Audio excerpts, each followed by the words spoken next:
Papaya, papaya.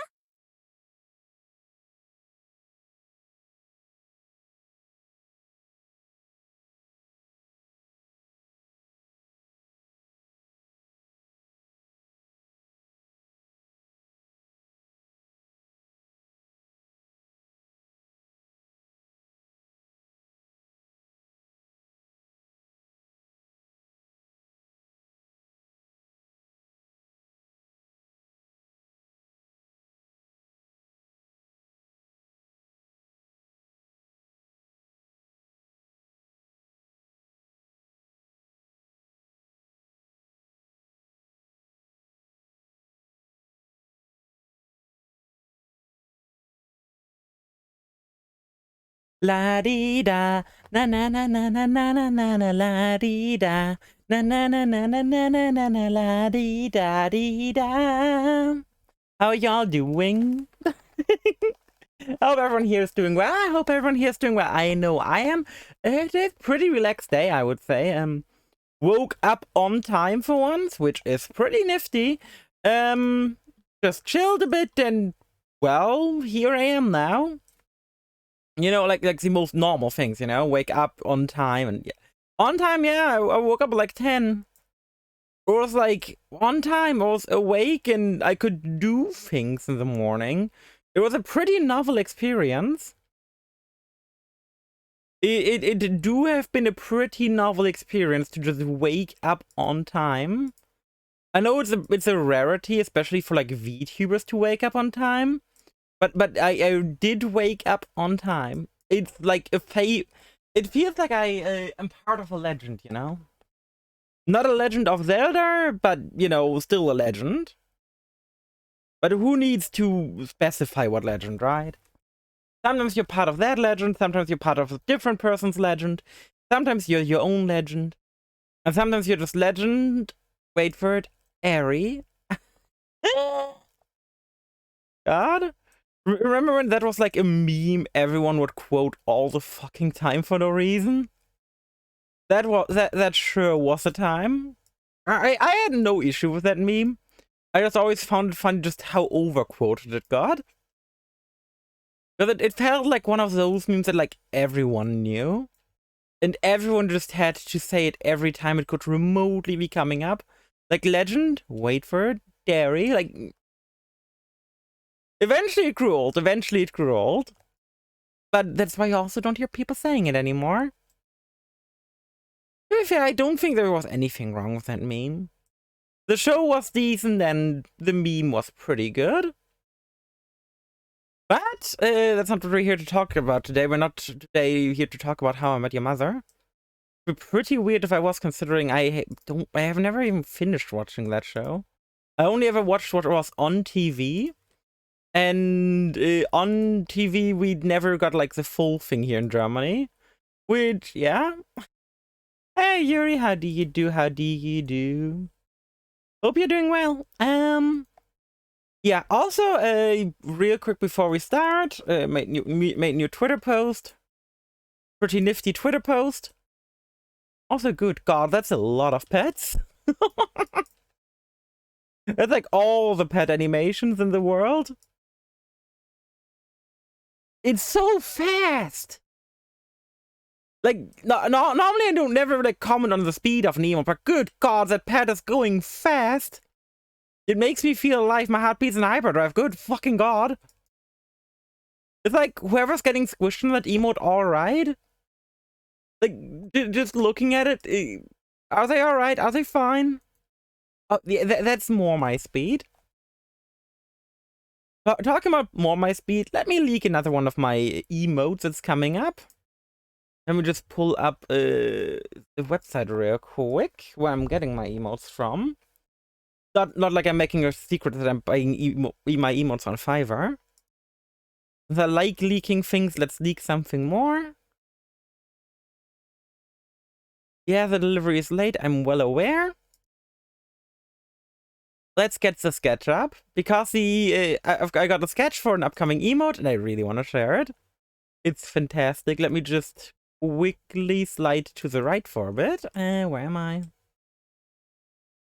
Let me just quickly... Whee! We slid to the right so we can have room for this. I am so looking forward to this.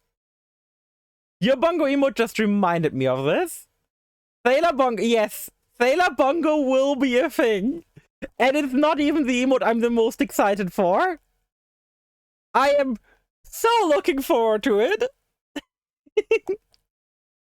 I got like a whole like slew of... I'm gonna get 7 more emotes. I've got like 5 already. I think it's 5. But yeah, I got like 5 emotes already. I'm getting 7 more. 3 of which will be animated. Sailor Bongo will in fact be one of the animated emotes I will be getting. One of 3 animated emotes. One of which is... one of the animated emotes, I'm pretty sure it's gonna be pretty unique to me, so I'm looking forward to it. I at least have never seen like an emote like that. So yeah, I am really looking forward to it. But yeah, now that you've seen Sailor Bongo, and now that we've compared the personal for that stuff, I mean, I bought this on Fiverr. Artist is great. Gonna give like full credit out to the artist the moment I like go live with my stuff. Like, I will be crediting pretty much everything on the like the evening before the debut, and then I'll be putting like I will probably be taking the day before the re-debut off, simply so I can organize everything, because the re-debut is gonna be like a huge day. So before my re-debut on the 20th, I'll be taking just a day to do everything, and I mean everything. So putting down like all the credits below, because that's like one thing I definitely want. I want to credit people. I 100% do. Because people deserve that shit. People work hard on the stuff they do. And people just should be like getting the freaking credit. Credit where credit is due after all. But yeah, I'm really looking forward to getting to use those emotes. We'll see what the future brings. I will definitely order more for them if that gig on Fiverr sticks around, because that is a great gig. But not for now. For now, what we're doing is doing what you guys are definitely not expecting out of me. Like, no, you guys would never expect me to do this. You guys would never expect me to be playing Guild Wars right now. I can't help. Hey, there's an event right next to me. Neat. I have to kill controlling bone minions. Where? Are you a controlling bone minion? I think you are. Oh, neat. I won. Oh, God. But yeah, I'm really looking forward to playing more of this and to my re-debut. I can't stress enough how much I'm looking forward to the re-debut. I know you guys are probably excited for it, but if you guys are excited for it, I am like beyond excited for it.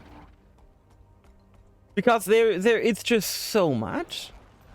I will have new emote. Nothing will look the same as it does now. So if we take my regular days off into account, how many more days of this modern stuff will you guys have? There's gonna be 1, 2, 3, 4, 5. There will be 5. After today, there will be 5 more streams with this model. 5 more streams with this model. Unless I do bonus streams. Keep that in mind. There will only be 5 streams left. Another personal victory. Which, just thinking about it, is insane to me. We only have 5 streams of this. Oh my god. It's so crazy to think. I didn't even think about... I didn't even realize that I just said it. Like, I was thinking about it, and I was like... I like mentally thought about it. I was like, yeah, but there's gonna be 5 there's gonna be 5 streams left with this model. And I really was like, there's only 5 streams left with this model. What? And I was like suddenly shocked. I was like, how did I get shocked? It's the only thing I was pointing out. I what the fuck? Oh god, I feel like an idiot right now. Oh god. Ah. Oh, I really do feel like a massive idiot. Be me, point something out. Only realize it after pointing the same thing out. Like, gee. Oh god. Ah. Oh, I do be special, I'm not gonna lie. Also, yeah, since you guys can see that I'm not on my warrior right now, I'm on a different character, warrior will probably not end up being my main. I don't think there's anything wrong with the warrior class. It's more so that I don't vibe as hard with it as I could. So currently I'm trying out the Revenant. It's like one of the last classes in the race for me maining them. Also, this person AFK'd in a really unfortunate spot. Because I can promise y'all that person there, they weren't there because they could. They didn't die there because of their own inability. They died there because, as you can see, they're very much not here right now. So I will take it upon myself as my sacred duty to protect them. Look at them, they look they look so like battle ready too. But apparently they're helpless. Because they are AFK, so I better try my best here. Whee! That person just came in like a wrecking ball. Jesus fucking Christ. I came in like a wrecking ball. I unlocked my elite skill. I need to buy that really quick. And all that is wreck me. Can I even get an elite skill? I think I can for dwarf or for assassin. Assassin sounds more fun. I can actually select an elite skill. Sure. Let's just really quickly regen some energy and then let's try out the elite skill. Oh, Jesus fucking Christ, how much does it cost? Hey, Pascal, how do you do? How do you do? I leaked Sailor Bongo earlier. Which I'm pretty sure I'd already shown to you. Which I am so looking forward to Sailor Bongo. Woo! Are you spooked yet? Like, are you spooked? Where even does this go? Oh, this is like in the northwest of the plant zone. Ah. Do I want to head there? Not really. But maybe I should. Unlocking more of the map is never wrong. You're too adorable for me to be spooked. Woo! Are you spooked now? Are you, like, please tell me you're spooked. I put a lot of effort into that. God fucking damn it. I always try to spook my dad like that too, and he never gets spooked. What am I doing wrong? Like, jeez. It shouldn't be that hard to spook someone, right? Like, it should just be that easy. Last I checked. Like, I tend to get spooked rather easy. Was that really readable? You're readable. Dab. Oh, the escort is dying. I suppose some can help. Hi.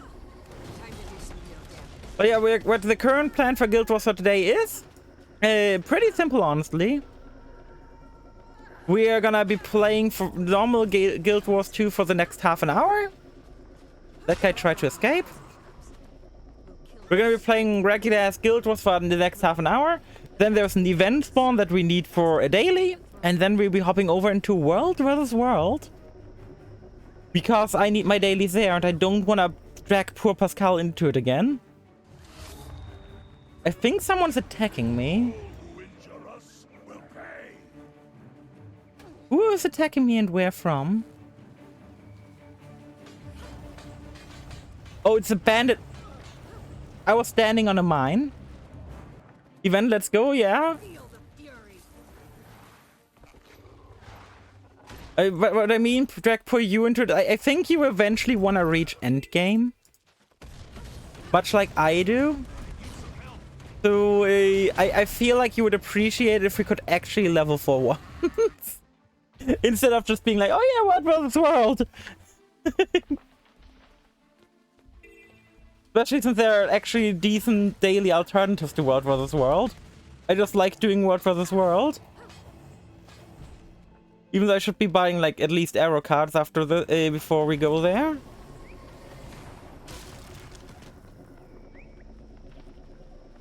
Can I attack these roots? No. But yeah, I completely understand, Pascal. I too want to eventually progress into the end game. That's why I've got 4 characters above level 40 now. Oh god. Well, at least close to 40. I actually have to check. I want to do this thing real quick first. Then I'll check my character levels real quick. The Vario's still around, by the way. Just haven't played him. Like, Varia gets a really cool elite specialization where you get a gun katana. And I'm sorry, regardless of what you say, a gun katana is awesome. And I cannot pretend not to like a gun katana. Time to do some real damage. Because, you know, it's a gun katana. How can you not like a gun katana? The necro from my N tier class. Welcome to my trouble. Oh, there's a literal roadblock here. Welcome to my issue of the fuck do I want to play for endgame? Knowing me, and after all this effort I put into all the other characters, I will probably still end up with Mesmer in the end. I would not be surprised by myself at the least if I ended up being Mesmer. Wait, where's the pack? Why is the pack all the way back here? Jesus fucking Christ. But yeah, it would be really funny just to play every other class to be in the end like, oh yeah, Mesmer. That would also be a very me thing. But yeah. Play Giant Flamesword in endgame. Ah! I like Elementalist since there is nothing inherently wrong with the class, but I feel like it's not something I could vibe with for like hours on end, which you need to in endgame. You're kidding, right? Like, it's definitely an enjoyable class, don't get me wrong, but I don't think I could be playing it for like pretty much what the time required to just play endgame. Which, let's just say endgame, let's say like 200 hours. I don't think I could be putting 200 hours into Elementalist. Like, it's a fun class, definitely. Definitely enjoyable. But, yeah, not one I could put like 200 hours into. Like, the elite specs seem interesting, but it's all... It honestly is a bit much for me. Maybe eventually it will be like a bit better for me personally, but currently it's just a tiny bit much. Not even that much. It's just a tiny bit much. Ah yes, a tiny bit much. The best descriptor of them all. A tiny bit a lot. At least don't forget you make the list of potential classes. I mean, Ranger, the End of Dragons Ranger's elite spec is really cool from what it looks like. It's what made me start leveling my Ranger. And the biggest plus point for Ranger for me is just it seems like there's a lot of build variety you can get. I am so sorry you went into that alone. There's no way I can save you. Well, someone else is here. Maybe we can save you together. Just one more confirmation of how great. Seems like such a mistake. Ah!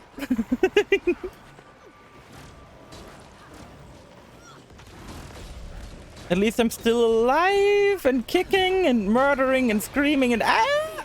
Where are the ah? going behind me.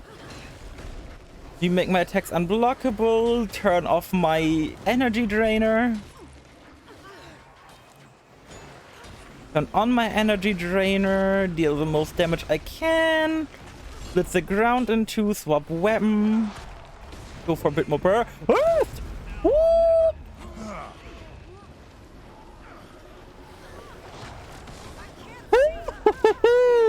That was stressful. Pretty sure I even had like, yeah, I even had the bandit bounty. That's neat. This was the entire reason I came to the zone, and I accidentally did it. That's just perfect. I came here accidentally to do the thing I came. Perfect. At the times in the other class and the Crossers class I couldn't run hours on it. Yeah, I mean, there's like a lot of classes I think are like fine. Like I don't think there's a singular class in this game where I'm like, yeah, I could never see myself play this. The closest to that is Engineer, but Engineer also has fucking Holosmith at endgame, so you know that makes it so it's at least something of a consideration, like boost the job up and then play it at endgame. But I also don't really wanna boost up a job. I mean, if I ever play a Guardian, I will probably boost the Guardian because I had one at 40 and deleted it. Because I figured, yeah, no, got too many other characters I enjoy. And Guardian is too popular for me. I'm a hipster. At least to some degree, I am a hipster. I literally refuse to play Guardian because of how popular it is. It's the most played class in the game. And it sounds stupid, but wait, Shining Blade Officer? I think I got war supplies. Greatest troubles many. Reaching back to tranquility, it's fortunate that our nation, that we have heroes such as you willing to stand against villains. Aww! In recent days, there's been a gathering whisper in the darkness. A marshalling of force. The order you intercepted allowed us to take the fight to them. And for that, I'm grateful. Should you find any further enemy communication in the field, bring them to me, that we might end up shining light upon evil. Aww. More supplies. Which I now have 2 have. I also got an unidentified die, which I already have. So I don't have the problem. And I mean, I can understand why you would not enjoy Guardian. I enjoy it a lot, though. Ah, yes. Level 65 crystal. Exactly what I need. Level 39 light armor. Level 80 veggie pizza. And a level 39 ring. Exactly what I needed. Luckily, you can just turn all of that stuff, yeah. Just to get what's the hype behind it. I understand. No, I got my. I had a Guardian at level 31. I understand why people like Guardian. It's definitely like a playable class. There is one endgame spec I actually really enjoy, and one I kind of enjoy. Like there is nothing wrong with Guardian. I'm just literally refusing to play it because it's too popular. There is no reason beyond that. It's literally just me being like, it's too popular. Romance. Romance is my favorite. But yeah, if we quickly go to my character selection. I currently have a 35 warrior. That's the one we played last stream. A level 60 ranger, which ranger is really fun. I could probably play this for like 100 hours. Maybe 200. If it comes down to it. But I would probably have to like sit down for a while and be like, yeah. The thing is, the thing with Ranger is they got a certain subclass, the Soul Beast. Which Soul Beast is really cool in concept, and I enjoy the concept behind a lot. But it also just gives me too many fucking buttons in combat. Like, so the TLDR is it gives me 3 abilities in addition to all my extra abilities. So I will have like 11 buttons to press at any 13 buttons to press at any time, plus my weapon swap, which makes that 18 buttons to press at any time. And plus pet swap, which makes it for a total of like 24 buttons to press. Which 24 buttons access is a bit, you know, there's nothing wrong with it. The issue is you get to customize all of those buttons. Firebrand has much more abilities. Oh yeah, I don't enjoy Firebrand. I like tried out Firebrand and I was like, yeah, no, Firebrand is gonna be like my last pick for Guardian. I like both other like subclasses Guardian got, but Firebrand just, it was like, yeah, no, this is too much for me. Like, out of all the classes, like, these would probably make the final five for, like, who am I gonna main? There's the Warrior. Warrior is really fun, really, like, simple. There's Ranger, who also, like, really fun, rather simple. Elementalist, probably not gonna main it, still enjoy the class. Maybe gonna main it if I, like, go deep into the game. Revenant, which currently actually like really enjoy. And then there's Mesmer. I'm not gonna lie, if I end up playing a Mesmer, I will just use one of my level 80 boosts. Why? Because I have a level 80 Mesmer in my old account. I actually know this job. I actually know what the fuck to do with this character. I am not gonna level a second Mesmer. Like, the leveling is fine, but Mesmer is something I would definitely like bring to level 80 immediately. Just use a boost.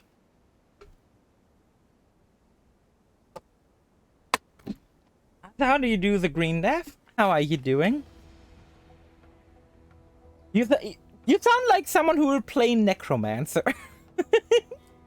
Like, looking at your name, and then you go talking about fire and have like, sound like a Necromancer. You don't sound like a Guardian at all. Maybe a Druid, but Firebrand doesn't sound like you at all. Yeah. If Mesmer ends up being my choice, I will just boost it to 80. I don't think there's anything wrong with it. Mesmer is a very fun class to play. I would just have to like sit down with it for a moment to relearn it. I'm good where the name is old. I didn't know Guild War 2 exists.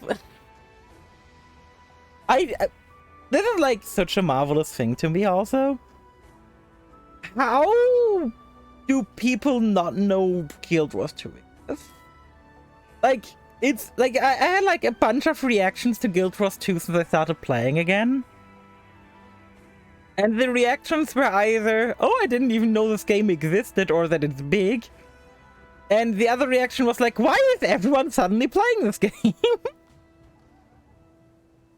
Necromancer, Revenant, Mesmer. That's how I want to try Ranger and Elementals first. Fair enough. 60% of playing time was Gun Guardian. Fair enough, fair enough. I enjoy Guardian. I think Guardian is cool. Dragon Hunter subclass is really fucking cool. Especially after I realized, like, I can just use the traps in melee. And then they're effectively just abilities. But, my entire reason for not playing Guardian is too popular. Not any games at all? Fair enough, fair enough. Like, I got into this game originally when Heart of Thorns came out. And that I pretty much played like through the expansion, played a bit through that, and eventually stopped playing because I ran out of people to play with. And I wasn't streaming at the time. So really, me playing like Guild Wars 2 was like me being by myself. And when you've got the option between playing Guild Wars 2 by yourself or playing League of Legends with your entire friend group, you're gonna probably choose to play League with your entire friend group. Let's be real here. Not that that's wrong with either option, but you know, between playing Guild Wars 2 alone and League of Legends with your whole friend group, you're gonna pick League with your whole friend group. Why is this camp overrun? I locked out for like 2 seconds, the entire camp got overrun in the meantime. God fucking damn it. I mean, League. This was like in the good old days, in my opinion, on League. I don't think League is as good as it used to be. It's probably still a solid fucking game. I just don't like it anymore. I just don't agree. I just didn't agree with like a lot of changes they made over the time. Again, nothing like inherently wrong with the game. It's just like not my thing anymore. I would try Guild Wars 2 alone, and I don't blame you. Guild Wars 2 is a really fucking fun game. I've been having a blast just playing it by myself these past few days. Like my schedule currently kind of looks like this. Wake up, do morning routine, play Guild Wars 2, stream, probably Guild Wars 2 currently, make food, play Guild Wars 2 with Pascal. Pascal goes to sleep, play Guild Wars 2. You know? Really feeling the ADC item rework. Oh god. I know we don't even have the mission yet to recapture this place, but I still want to do it.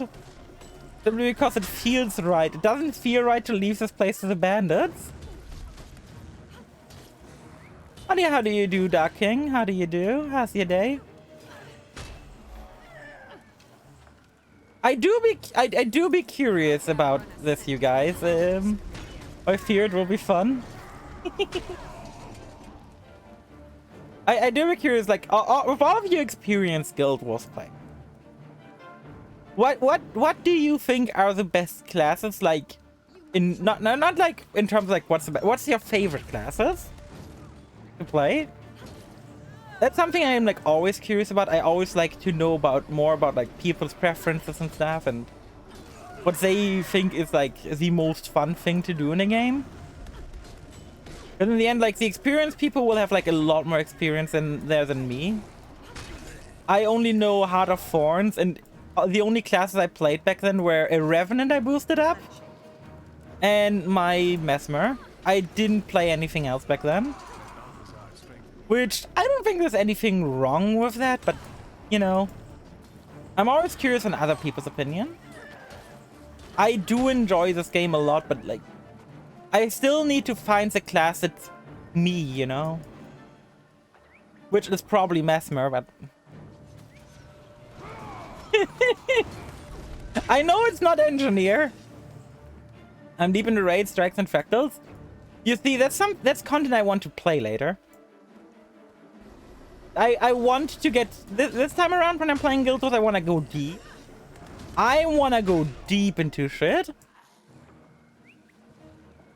Oh, let's catch up with story 2. Just do my day test, please, and then work on map completion. Fair enough, fair enough. But, like, what are your guys' favorite profession? I'm also currently waiting for, like, 10 minutes so that the Shadow Behemoth spawns again, so we can kill that real quick. Because that's part of the daily today. But yeah, in terms of like professions, what do you guys think? What are your favorite professions? Not necessarily the favorite, but like maybe like your 2 or 3 favorites if you got more than one. Oh, getting up here was a bit annoying, if I remember correctly. I 100% of the zone, my warrior.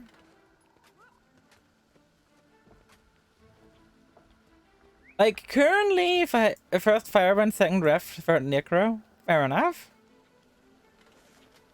I probably don't really vibe with Necro because I'm just not the, like I had a thing murdering the enemies I come across. I personally don't vibe super hard with Necro, but it's also because, like...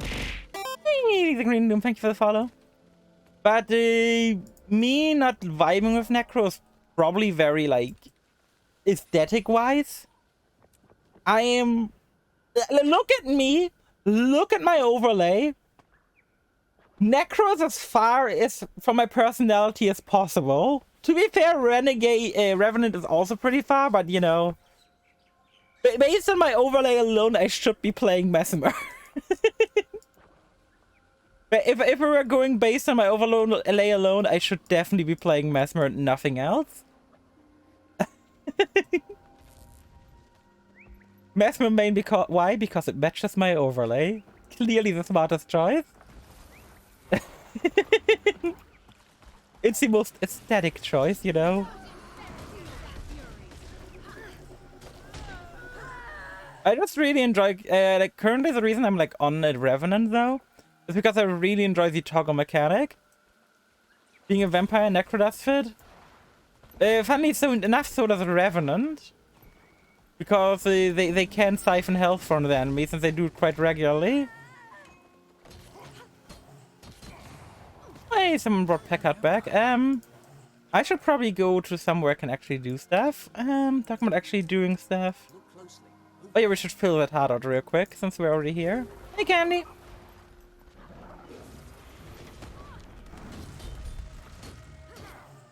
Like, yeah, I think, like, pretty much every class to me in this game has its appeal. I should delete my Mesmer. No, I should just go on on the fucking, whatchamacallit. Is there pickers in this game? Probably. There's cooking with like a bajillion materials. I would be surprised if there wasn't. Virtuoso, which is fun, but it's not really good with it. I would play the Blade Song one. Blade Song seems really fucking cool. The fact that I'm a massive Fate fan, and that's effectively just that class effectively just being Gilgamesh or Shiro Emiya is like, you know, it's very much a thing I would enjoy. Necromancers are also a thing, yeah. But no, like I played a lot of like Mesmer when Heart of Thorns came out, and I think Mesmer is like a great class. Maybe I should do the fun fit. Chat. Should I boost my Mesmer up right now and see how it plays, and then decide if I want to main it? Because I can because like let me show you real quick how level boosts work. Basically, they get you instantly to 80, equip you with shit level 80 gear. You get put into a level 80 zone, and you don't have to commit. You can play around with the character in that zone. Should I be trying out a level 80 character real quick? Should I be trying level 80 Mesmer? Because I remember Mesmer leveling was painful, but level 80 Mesmer was bleh. Wait, we're gonna do the Rift first. Because Rifts are based. It's full Celestial now, which is decent for some builds. Oh, fair enough. Wait, let me do a poll. Let me do a poll. You pull Evan.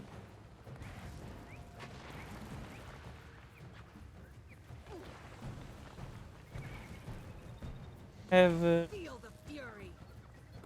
Boost. I'm gonna let this run for like 5 minutes. We're also not gonna do the Rift because I need to kill this Shadow Behemoth. As much as I want to do the Rift, the Shadow Behemoth is up in like 2 minutes. Yeah, I'm a booze. Or booze and try Mesmer. Perfect. Yan yan yan. Boost my Mesmer. The neat thing about boosting is I can undo it. Which means my Mesmer would go back to level 1. Or well, level 4. Because they are level 4.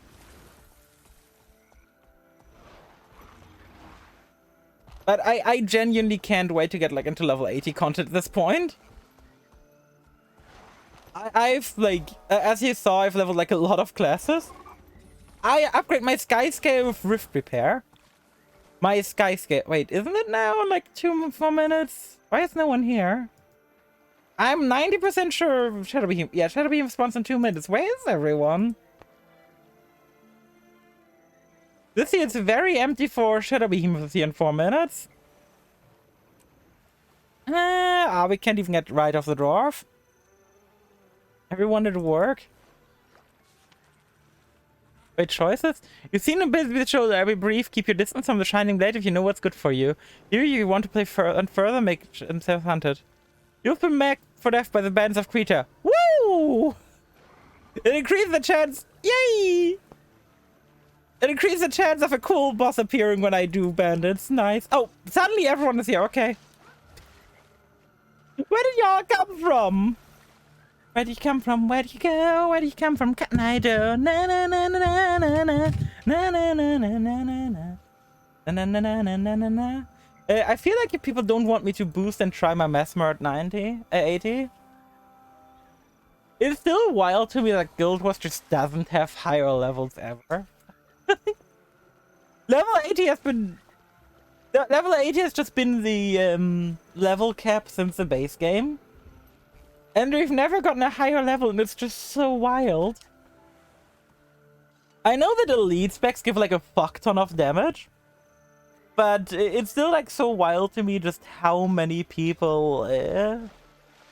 like how much progression there still is at 80, despite the fact that you don't get levels anymore. At least you can level past 20. You can level to 80 on free-to-play. And I'm level 32. Look like they're adding additional buttons to press so I go higher. What do you mean? Yeah, so why go higher?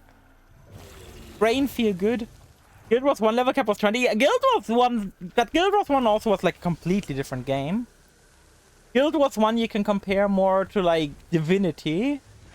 Like Divinity, you know, the games right now. Pretty much everyone plays them. Guild Wars 1 is more of that game than it is an MMORPG. Yeah, I know. The mastery system is pretty fucking cool. I wonder what kind of masteries they added since I last played. Like, again, last time I played was like, I think around mid-Heart of Thorns. I'm not gonna lie, it was around mid-Heart of Thorns. Heart of Thorns was great, by the way. Like, I'm really looking forward to getting back to Heart of Thorns and doing all that content again. Mwah. Like, I am super looking forward to getting to expansion. I've never played Path of Fire, I've never played End of Dragons. So I'm really looking forward to all the expansions. I'm also looking forward to all the living worlds. Like, Guild Wars 2 is just a really fun game. And I'm really looking forward to it all. Like, it is such a journey to play this game. Which is like so different from like a lot of other MMOs. Where in a lot of other MMOs, you don't feel like you're really on a journey. It feels like you're following a story, and here it's like a big story. See the fire as I start the game. We have to go for Heart of Thorns first. Heart of Thorns is gonna be first, baby. And trust me, you will enjoy it. You will enjoy it, especially once we unlock the glider. The glider is just a bay. The glider is just such a fun thing. I remember when it got when like the Heart of Thorns came out, we got the gliders, and everyone was like, "Breath of the Wild stole this." And this was stolen from Breath of the Wild. It's like, I wonder if it was actually influenced. I worry if I wouldn't. Oh, trust me, you will. It's great, both story-wise, even though it starts out kind of slow, and most importantly, the gameplay of Heart of Thorns is so strong. Like, trust me, gone will be the days where we just stomp everything into the ground around us immediately within seconds. At least until we get our elites back. It's also gonna be a really big change when we go up to hero points. They appear to be group challenges. Because that's something that's happening in Heart of Thorns. Hero points are no longer a solo thing. But you also get 10 per hero point we do. Everyone going the other way today? No. Yeah, Heart of Thorns is a massive step up from base game. Keep in mind, it was like designed of like people having good gear from base game in mind, and it's like it's a pretty infamous difficulty spike, especially if you go and like buying gear from the auction house. The difficulty spike is pretty damn infamous. Burden of choice, what? One close encounter with anomalous vision. Did I? What's this collection for? I get a bloodstone visage. Bloodstone craze more? What? Okay. Hey, big boy. How do you do? Turn off my mortar. Ah, God. Getting a bit stale. Yeah, it'd be a bit less stale if we actually, like, played the game and progressed in it, you know? I mean, we have been noticing that things are getting more dangerous in the current area already. But trust me, the overworld will get more dangerous. Not like super duper dangerous, but it will be more dangerous. I demand that you release me. Especially with the like meta events that are there. Like the Heart of the Thorns meta, I've never seen this attack. Oh, because I portaled up? I will not talk about the island.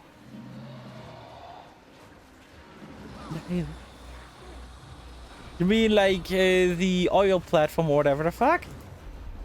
The oil platform or whatever that was really funny to me. It was so funny for us to just go there and fucking die. It was incredibly funny. We had no reason to die there. We just did. I mean, the boss at the top was kind of being a dick, so... But to be fair, we're also trying to 2v1 a group boss, which is not something that we should be doing. So it's more so on us doing a thing we shouldn't be doing, rather than, you know... the game being mean. You know, when there aren't any challenges, you just go and make your own. That's how this type of game works. I pressed the wrong button. Because the platform was really rigged. Oil rigged? You know, we were on an oil rig. Need to heal. Ah! I like how I was like, I need to heal. Time to swing hammers around me. But yeah, this guy should die really fast today because he's like a daily mission. Which means everyone is gonna be here. God damn, I was really hoping the thing would explode before I get here. It made things so much faster for me. Ah! Okay, the thing doesn't like me today. Okay, what knocked me down? There is too many players for me to see everything clearly. Have you played other MMOs? How do you think they compare to Guild Wars 2? Have you played other MMOs? Oh god. If only you knew, if only you knew. So, when I was like 10, I got access to World of Warcraft. So I've played a few MMOs in my time. I have like, how many hours MMO experience? Like, I probably have like 5,000 or 6,000 hours on World of Warcraft across like several private servers, the official servers, and pretty much all expansions. Because, you know, I grew up with the game. I grew up a lot with that game. My favorite memory of that time will honestly be the Wrath of the Lich King times. Because I was like a bit famous on my server. It was like a small little thing that I'm still proud of to this day. But basically, the gist of things was, so when I was like pretty famous or something on our server, I was like 14, and the reason I was pretty famous to a degree on my server was like I was really good at tanking. However, I was known for being a tank that for some reason never raided. And that reason is pretty simple. That reason is I was like 14 and I had a bedtime. So I like no raid kills at like a raiding time that was compatible with either the time we normally eat at or the time I go to sleep at. So it was just pretty famous for tanking dungeons. but I was known for being fucking good at it. Like I would regularly get whispers by people I've never heard of, just so that just to ask me if I wanted to join them, because they heard I was pretty good at tanking dungeons. I kind of miss that time because, like, obviously, like, it was super nifty to be known on your server. Like, people would actually see my name and be like, oh yeah, you're that person, you're dope. And that's always like a good feeling. Like being known for something is really cool. And yeah, that was like my first years of MMOs. I originally like started playing MMOs in like, what era was it? Did you just get an exotic sword? Excuse me? Twin talons. I'm gonna keep this for now. This seems pretty decent. It's probably not even that good. Like if I go to the market board right now, it's probably gonna sell for like, I don't know, 10 silver. Well, it's 60 silver. It's actually not bad. No, I do not want to destroy this. I'm gonna go bank that shit real quick. Oh, phone call. Be right back.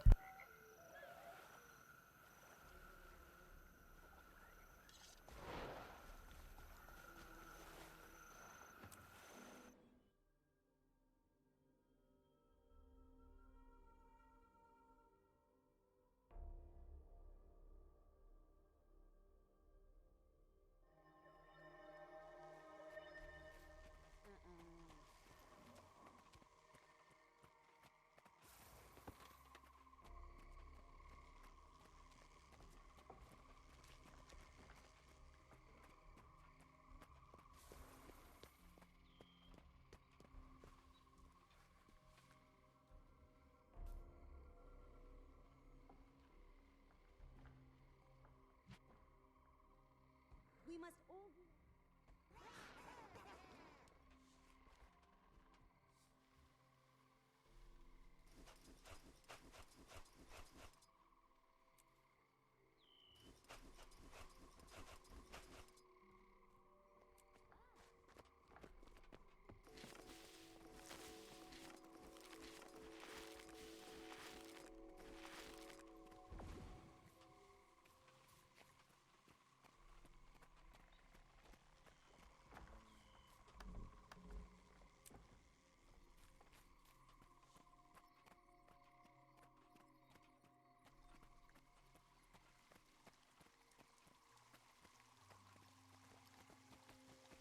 Hello.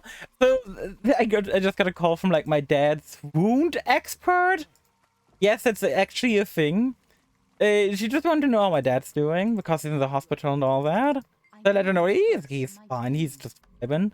Trinidad's part of a collection. Ah, I still gotta figure out collections. Never interacted with that system when I used to play. So we did this now. That was like the most important thing. Getting back to the question, are you looking forward to tanking Guild Wars 2? It's not really prevalent, only available in a few raid bosses. I'm not sure, honestly. I have to see what like raiding and stuff is like in general. Like, I don't mind raiding at all. I don't mind tanking, I don't mind healing, I don't mind DPSing. I do pretty much whatever my group needs me to do. But, I'm just gonna have to see how like endgame content actually plays. Again, when I like originally played Guild Wars 2 during Heart of Thorns, I never got into fractals, raiding, strikes. I was pretty antisocial, and on top of being pretty antisocial, I was also I was also in like the spot again where like I stopped playing because like I had no one to play with. So I was always like scared to go find a raid group or something. So I never did endgame content. I would always be like just vibing. But yeah, I'm excited to try out strikes, raids, etc.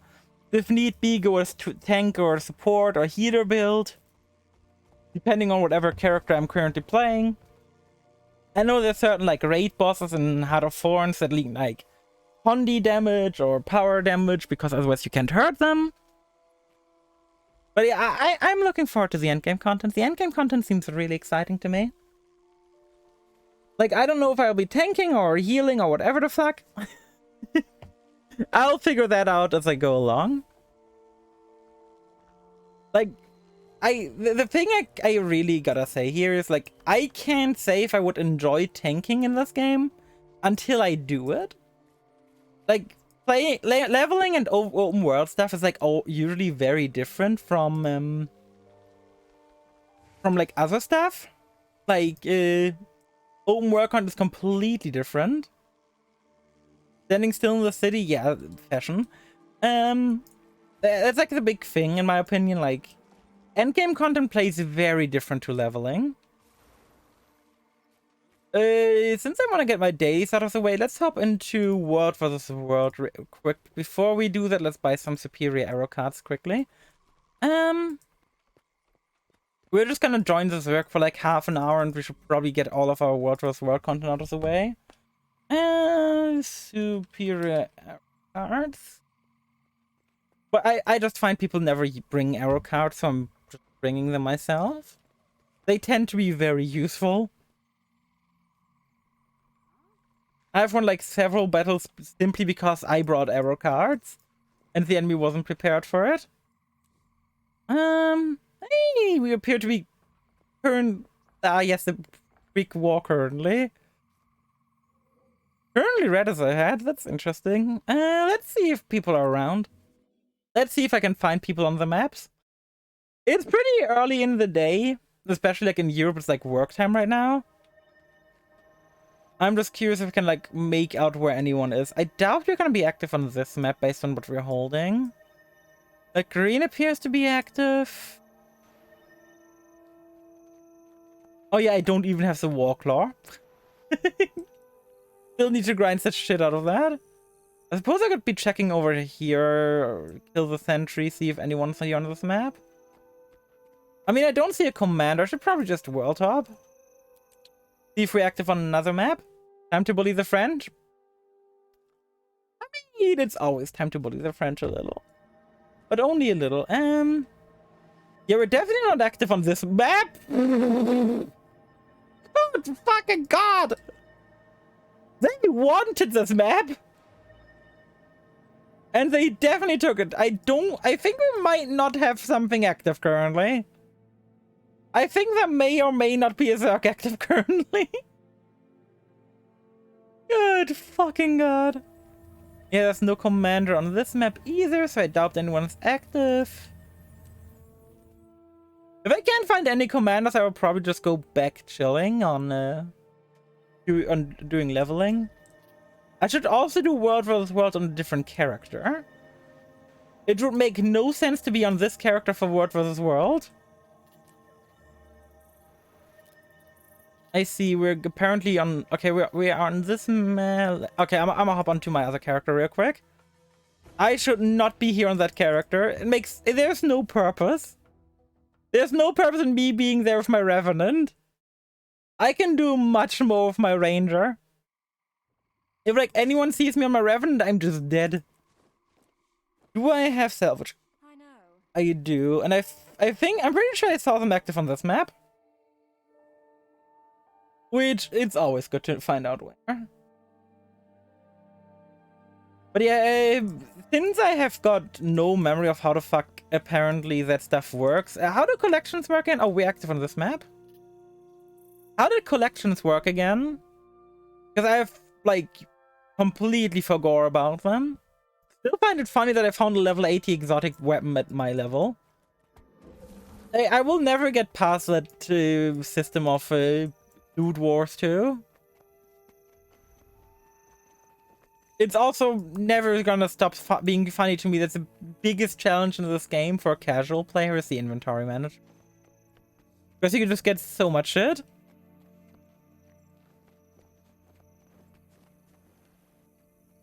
Oh, that Dearest Gulch. I had to Dearest Gulch.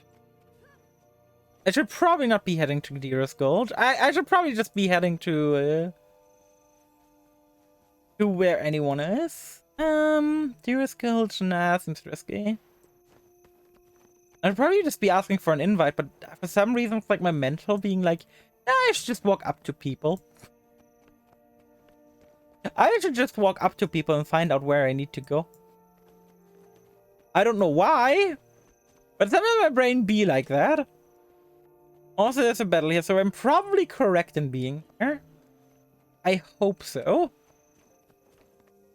With hacks, cookies, and war crime. Yeah, so that's the thing we're bullying them with the lack of baguette. Is that what I understand here? Also, it's probably a good idea to just go into the middle here and get the hero point real quick. Considering there is a hero point here. And we control the middle for once. I really wish I had a war claw. Okay, there's a lot of death here. Good fucking god. I can't wait to get a war claw. When I last played, mounts weren't a thing. So mounts being a thing is like so wild to me still. There. Okay. Okay, we're apparently regrouping here. We are giving up the middle and we're regrouping. I'm fine with that. At least then I'll know what the fuck is happening. Let's swap to stay chat. Fight. And then we hope. Then we hope that we on World vs. World are gonna be fine.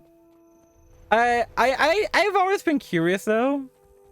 If there's like actually like spies in World vs. World. Like, you know, people spying on one another, like different groups. Like, are people realistically stream sniping here? Oh, we have 42 people. That's a sizable chunk. Oh, okay. We went to a regroup, and now we're walking back to the castle. Fair enough. Yeah, I just want to do like 2 daily missions here real quick, and then I can hop out. Which should be fine, I guess. I hope. I wish. I can dream. It's still really funny to me that the class, I'm like, yeah, I'm definitely not playing. That is the first class I played when I came back. I see effect. I will stick to our commander and hope to be safe. World vs. World always feels like this to me. Like, I've got no idea what's going on this map. When I played, everyone always played on Edge of Mist. I don't know shit about this map or what the fuck we're doing here. All I know is that I must apparently come in here and help murder. Oh my god. It appears that World vs. World might be eating a bit into my processing power when I've also got streaming up. Oh my god. Like, it just eats slightly into my processing power. Nah, not a lot, but slightly. Hey, we got the Transcendent chest. Our commander heads south. That's very good to know. Out of here, wait for all repair. Oh, okay, we're repairing. We're repairing. Repair. I always like following a commander. It's just so fun. Like, here's my favorite thing about World vs. World, pretty much. There is so much happening at any given time. And it's like, it genuinely feels like you're in the middle of, like, an active war. But obviously, like, in the good way. Not in the, like, way where... It's really fun to just be playing World vs. World. No matter where you go, you see activity. There is something active. You know you can just join their group or You can be the little asshole that like kills people who are struggling behind because they don't have a mount. Typically, that's thief players. And yes, I can and will say that I am very much the thief players are the rogues of Guild Wars. Not just because they're pretty much the same, like gameplay wise, but also because the thief players are the ones who just... Or we're sieging, okay. I don't have any more materials to build with, so I'm just gonna let everyone else. But where are we sieging? Oh, we're sieging that building. But yeah, like I got like killed 4 times in World vs. World so far by just being behind the group because I don't have a mount. And every time I died, it was a thief. Once is a coincidence. Twice, you can argue the coincidence too. 3 times! That's a pattern. And we're currently in the lead, which is very nice. Oh my god, green!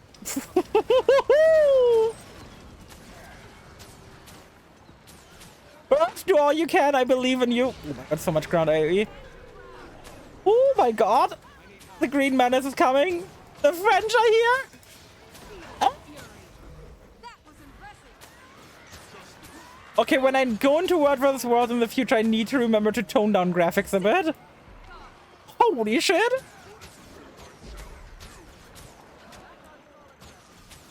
About my pet. Oh, Hawky! I don't even have a name for my hawk yet, but he's fighting for our nation. I believe in Hawky. Look at the buff powers of the enemies. Good fucking lord. Oh my god. I'm so glad to be a range class right now. Woo! I'm going in. I don't know if I actually hurt anyone there. Good fucking god.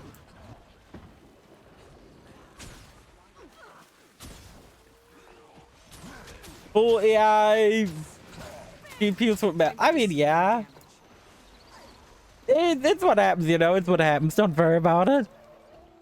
It's Guild Wars 2. Also, apparently we're going really hard on them right now.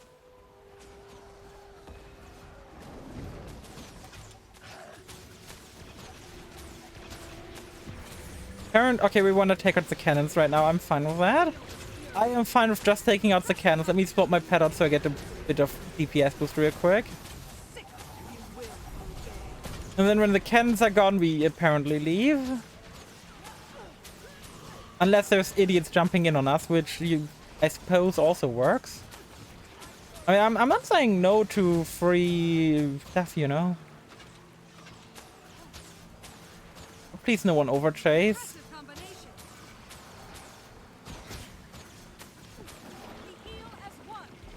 Okay, we're running. I am running too then. Ah!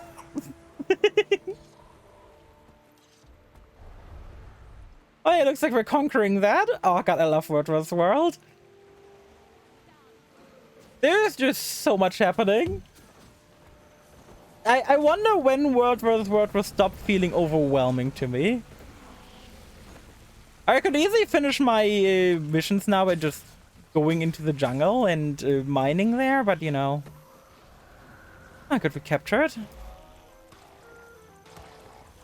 I'm gonna stay here for like 15 more minutes or something, then we might dip. And just continue leveling the Revenant. But for now, while I'm here, I may as well help the war effort. It feels bad to dip already. At least now I got supplies again, so I can help. But in the end, we basically get XP as well. That people follow your antics. It's a thing I would do if I knew what I was doing.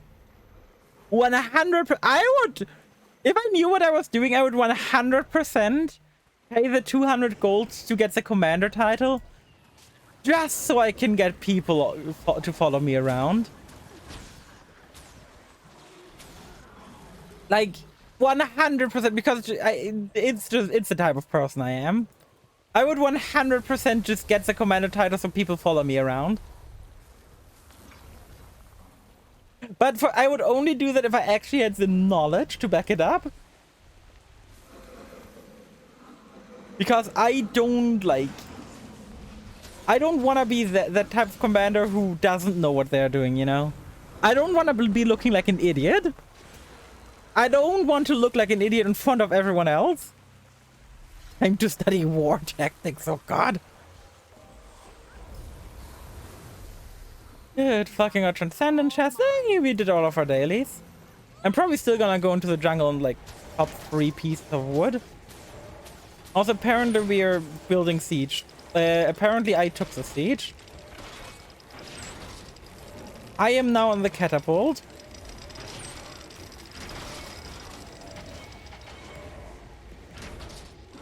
Which if there shouldn't be an issue, since most of the time when like people put down a catapult, they put it down for anyone.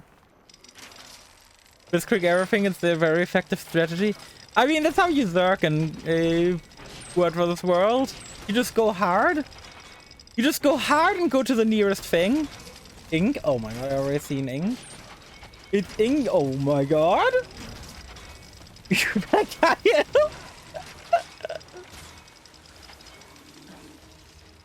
Oh god. It feels like such a... Look at how many people there are. I will never get tired of seeing this. Like, look at everyone here on this teeny tiny spot attacking like this one, like, small tower lord. I feel bad for this guy. There's nothing he can do. He's just standing up here and trying his best to defend his homeland. And then there's like this giant army of fucking idiots just attacking him. What? And the enemy is coming. The French are coming. Ah!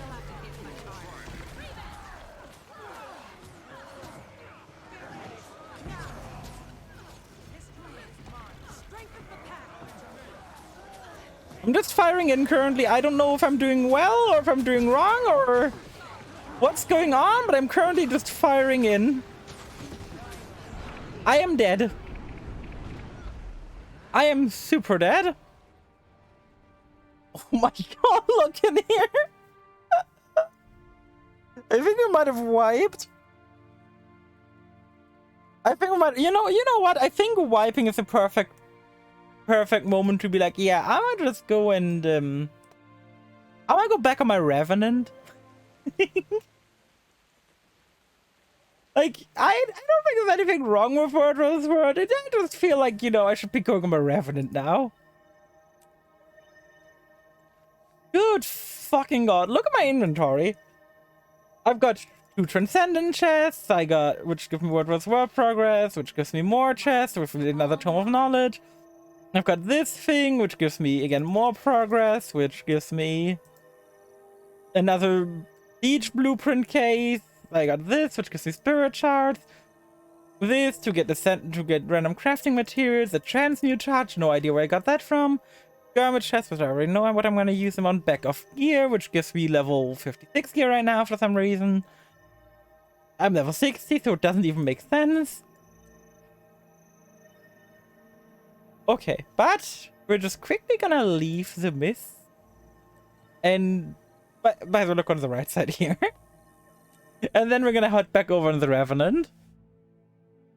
But good god, do I enjoy World vs. World. World vs. World is so cool. And if anyone says something different, I disagree with you. The biggest of things, you know? I disagree with you. I'm already in the grove. I may as well just go into the jungle and chop some wood real quick.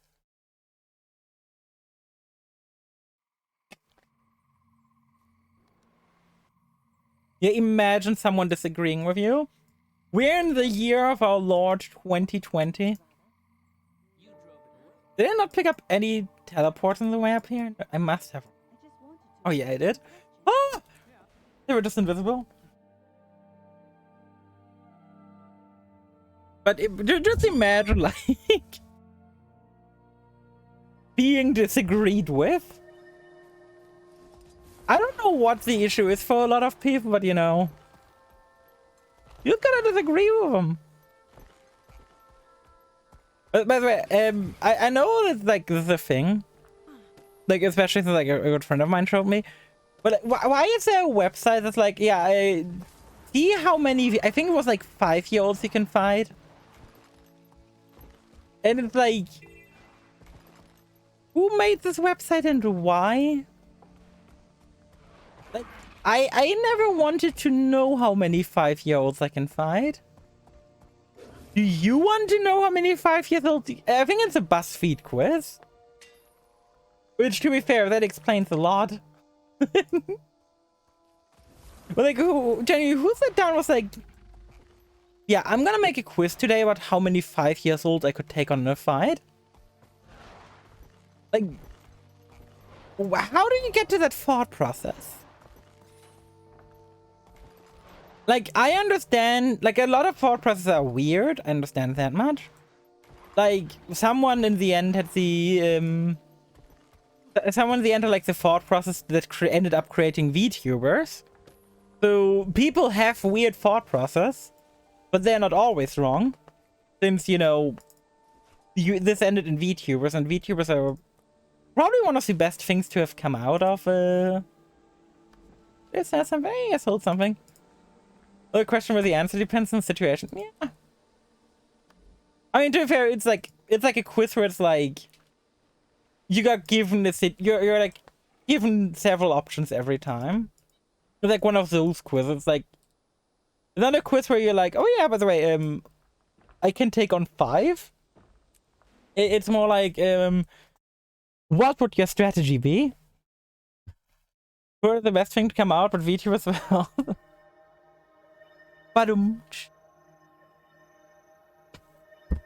I mean, to be fair, these people who came out are probably not people who came out due to someone being stupid. They're probably just people who came out. Which, congrats to them. Okay, we're heading over here to support the troop station at the Escalon Baseland. Baseland? Train with the troops, honor the fallen, find ways to raise morale. Okay. Where are the troops? I want to murder them. That's how you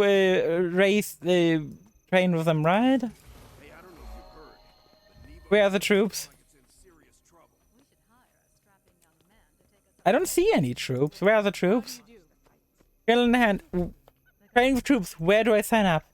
The fighting pit where you can trust. Talk to her if you need. Oh, the fighting pit is over here, I guess. Even they're not trans, it makes me feel at ease. Massive idiot. I'm afraid to tell you, Cap. I highly doubt that will save you from that fate. Strength in numbers. If things were that simple, I highly think we would have as many trans people as we do have. But things sadly aren't that simple. Being stupid doesn't save you. Okay, but it's too late to you played Celeste.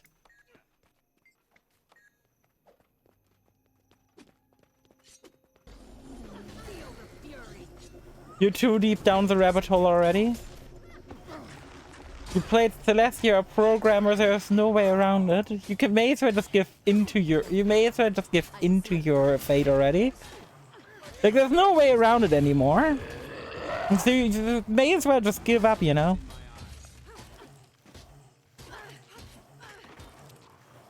I can't get over that this is considered training. I can't believe it. Except your fate, true. Now put on the maid outfit. I wouldn't be surprised if Cape already owned one. I put in something if I don't own it. Yet. That's a small thing. You forgot the word yet. You're gonna own one eventually. It's just how our kind works, Cape. And you're Polish. You sent a meme about Polish people yourself. A lot of money and memes are funny. I mean, exactly. It starts out like, oh, this is such a funny meme. That's how it always starts. And then they're pregnant. Oh my god. Buy one Guild Wars 2? Oh my god. How expensive is the maid outfit in Guild Wars 2 even? I'm kinda afraid to check it out. Like I would never use it in battle because I think that's silly and stupid. Do we just search maid outfit, 700 gems. But yeah, I just think it looks very silly to go into the battle like this. I like my immersion to a certain degree. I don't need to be like hyper immersed, but I would never be able to run around in a maid outfit doing combat. That just is too silly for me. I don't go by it. Immersion kicked out. Yeah. To a surprising amount, you can actually have immersion in this game because not everyone is running around looking like a hooker. You actually see a lot of people in armor, which positively surprised me. I would probably buy it eventually. I just have no reason to buy it right now. It's like the thing I would put on like to flex on people in PvP. Like if I ever get into PvP, I'm just gonna be doing it in maid outfit. Then people are gonna be like, ah, that's just some helpless weeb. And they're gonna see me, they're gonna be like, oh, fuck, I'm dead. But that requires me to get into PvP first, which, yeah. Yeah, it's after 40. Oh, yeah, by the way, Green Defense. Yes, sorry about my MMO experience. Over the last few years, I also got, let's say a few thousand hours. Like, I think over the last, like, 3 years, I got 4,000 hours of Final Fantasy XIV experience. So, yeah, I have MMO experience. Just in case you wanted to know.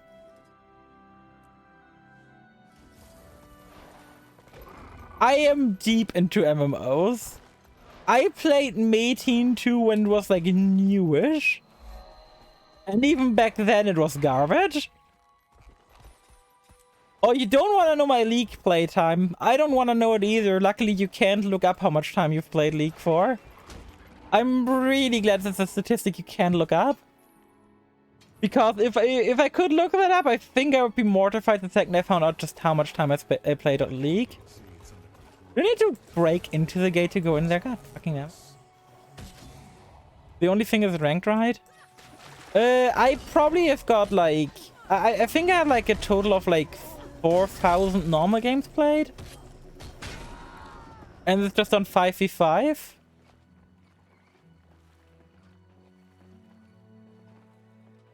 I'm not going to fight the champion war. That seems like a mistake. I think I've got like a total of like 4,000 normal games played on Summoner's Rift. Assuming the average of those is like 20 minutes. And it's like only unranked. So it's about... like, that alone makes up for like 1,300 hours. And that's only unranked. I also got like tons of hours on every other game mode. I think like 500 ARAMs, probably 1,000 or more of Twisted Tree Line when that was a thing. Especially old Twisted Tree Line. God. There was also Dominion, obviously. Oh, I miss Dominion. Dominion is the one League game that I genuinely miss. WLDG? Why do you send that link? Can you like look up your playtime there? Oh god, please tell me you can't look up your playtime there. How much time I wasted on LOL?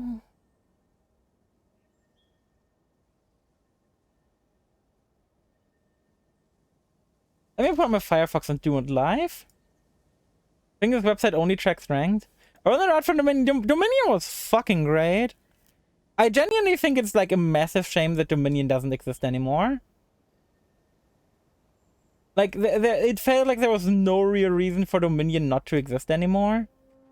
And they removed it because, fuck you, that's why. We're gonna go to EU West real quick and type in Sailor Maid Armor. Time wasted on law.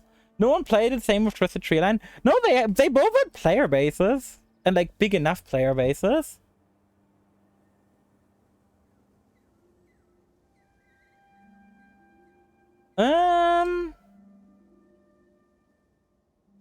It doesn't even track me.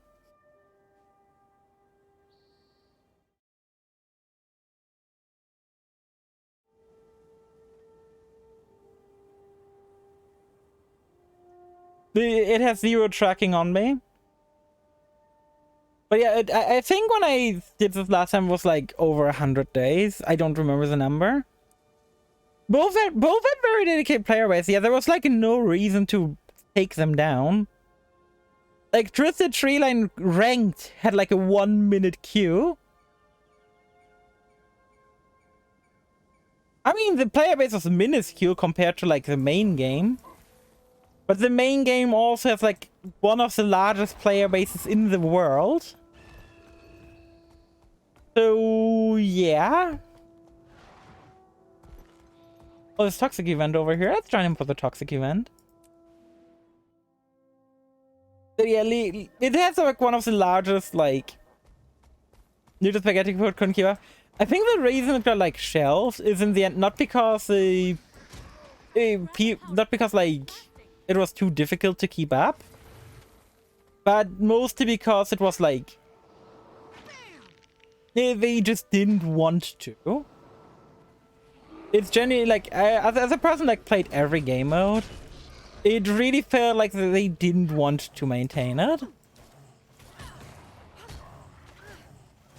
Yeah, I really think they should have just went with the old school way and been like, yeah, we're not gonna balance Twisted Tree Line. Like, the dumbest thing they did was introduce Twisted Tree Line exclusive items. And have them be busted. This is the code, otherwise the game would break. Old Mordekaiser was so cool. I miss Old Mordekaiser. Like, like, I remember, like, a thing me and some friends used to do with Old Mordekaiser was just... We would go and feed the enemy AD carry. Then, as a Mordekaiser, we would kill the AD carry. We would get a clone. And we would use Old Yorick to clone the clone. Yeah, but would you not rather have, like, 2 of the enemy fed ADC as a clone? The Gold Dragon Pet was is a cool thing, but like... That's not 2 enemy AD carries.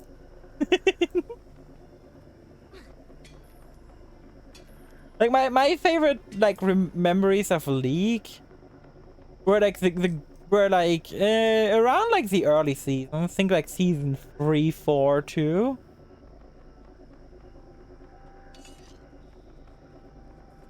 Like, oh, right, that's a rich vein. Like, I played so much League back then. It was, like, genuinely such a good thing. Like, if we like wanna hop into my League history real quick, I'm pretty sure I can look up at least a bit of it on OPGG. Let me just pull myself up. I don't put myself up on OPGG, and let's quickly go through my League history a bit. I have you here. Where are you? Where are you? Here. Firefox visible. Go here. Add scene. LMNOP.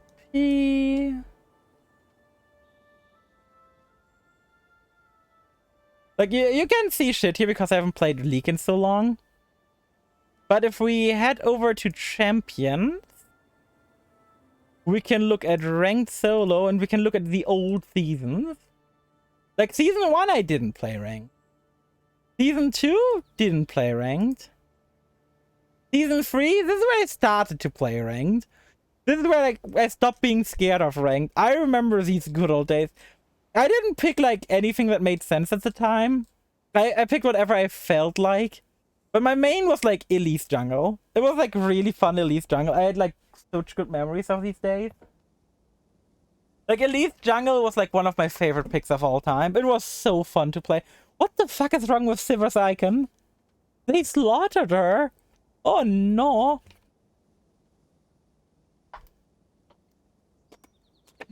Oh yeah, this is like way back when I like sucked at League.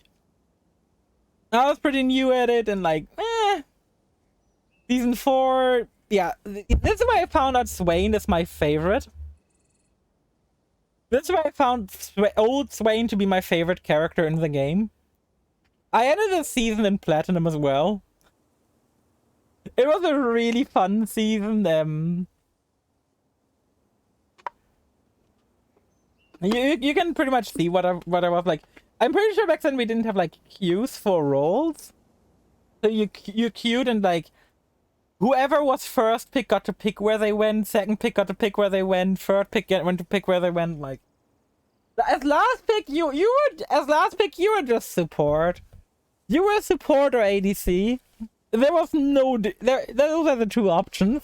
But again, like I still sucked back then, in my opinion. Then we got season 5 around, where I think I ended on Platinum yet again.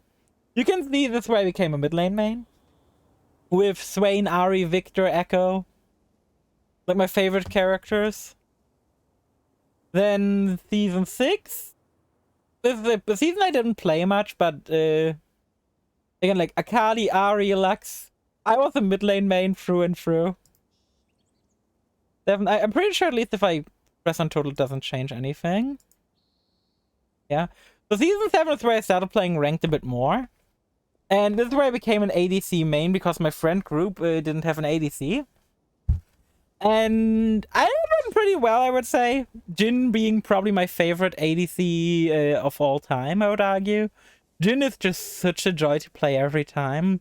If you hit like a bouncing grenade with like 3 kills and the 4th jumps on enemies and you follow it up with a 4th shot auto attack, there is no more satisfying feeling in that game. Like, let's be real here. Old Soda main, one trick pony with 1.4 million points. Brother, most of my League playtime was when points weren't even a thing. Points? Season 8, this was probably one of my most active seasons. And the season I found out I'm an Ivern main. Which is a statement you won't hear often in life. But yes, I'm an Ivern main. I don't know why, but I am an Ivern main. It was magnificent. Like, one of my favorite moments. Hey, Tatsumi. I never heard that in life. Oh, how do you do, Tatsumi? Thanks so much as well. But yeah, I'm an Ivern main. He was by far my favorite character. It's like not even close. He's really fun to play, really fun to control. And one of my like favorite moments, like I don't remember who we had on top lane, but they got like hard counter picked, and they were like complaining like, top lane's gonna be a shit.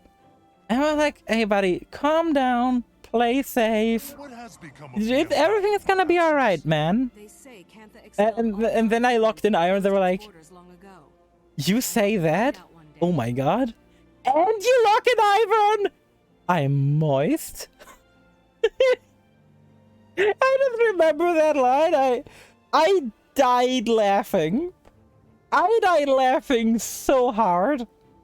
That's also the season where I found out how that works. Until this point, I never understood that, but this season I understood how it works. I was like, oh, he's just free. Ah, God, it was a good time. It was a good time. Season 2020, not even sure. Yeah, okay. Season 2020 was the last season I actively played.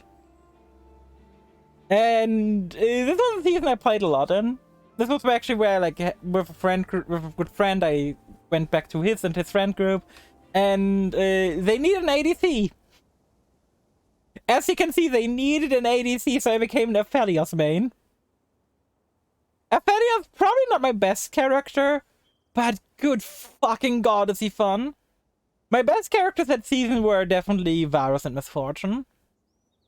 Like, if we won, if like no lane lost, and we went even at least on every lane, if we went even on every lane, and I played Varus, we couldn't lose. It was impossible for us to lose like an even game. But Ivern still remained probably my strongest pick. My Ivern back then was just insane. And I will never get past this time. Like, this time, it was so iconic for me. I sometimes miss those days, but only sometimes. As you can see, like, I was an ADC mate. I enjoyed my time with ADC here. But then if we go here, Season 11, Season 12, Season 13, 0 games played. Because after this, I just lost interest in League. This is when I got really into Final Fantasy XIV. This is when I got into a relationship. That didn't last. It's when I got really into Final Fantasy XIV afterwards, and then, like, when I tried to come back into League. Nicky Boy? I feel like you vibe like Nick. I don't remember Nicky Boy. I don't know that name. But yeah,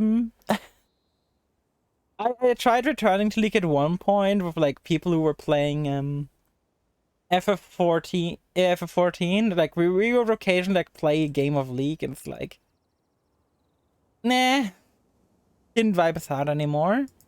Like, I remember when the original Ultra Rapid Fire happened, and I will never forget that original Ultra Rapid Fire. Because, like, the original Ultra Rapid Fire came with, like... was it the original Ultra Rapid Fire or the second Ultra... No, it was the second Ultra Rapid Fire. The second Ultra Rapid Fire came with, like, an amazing show match.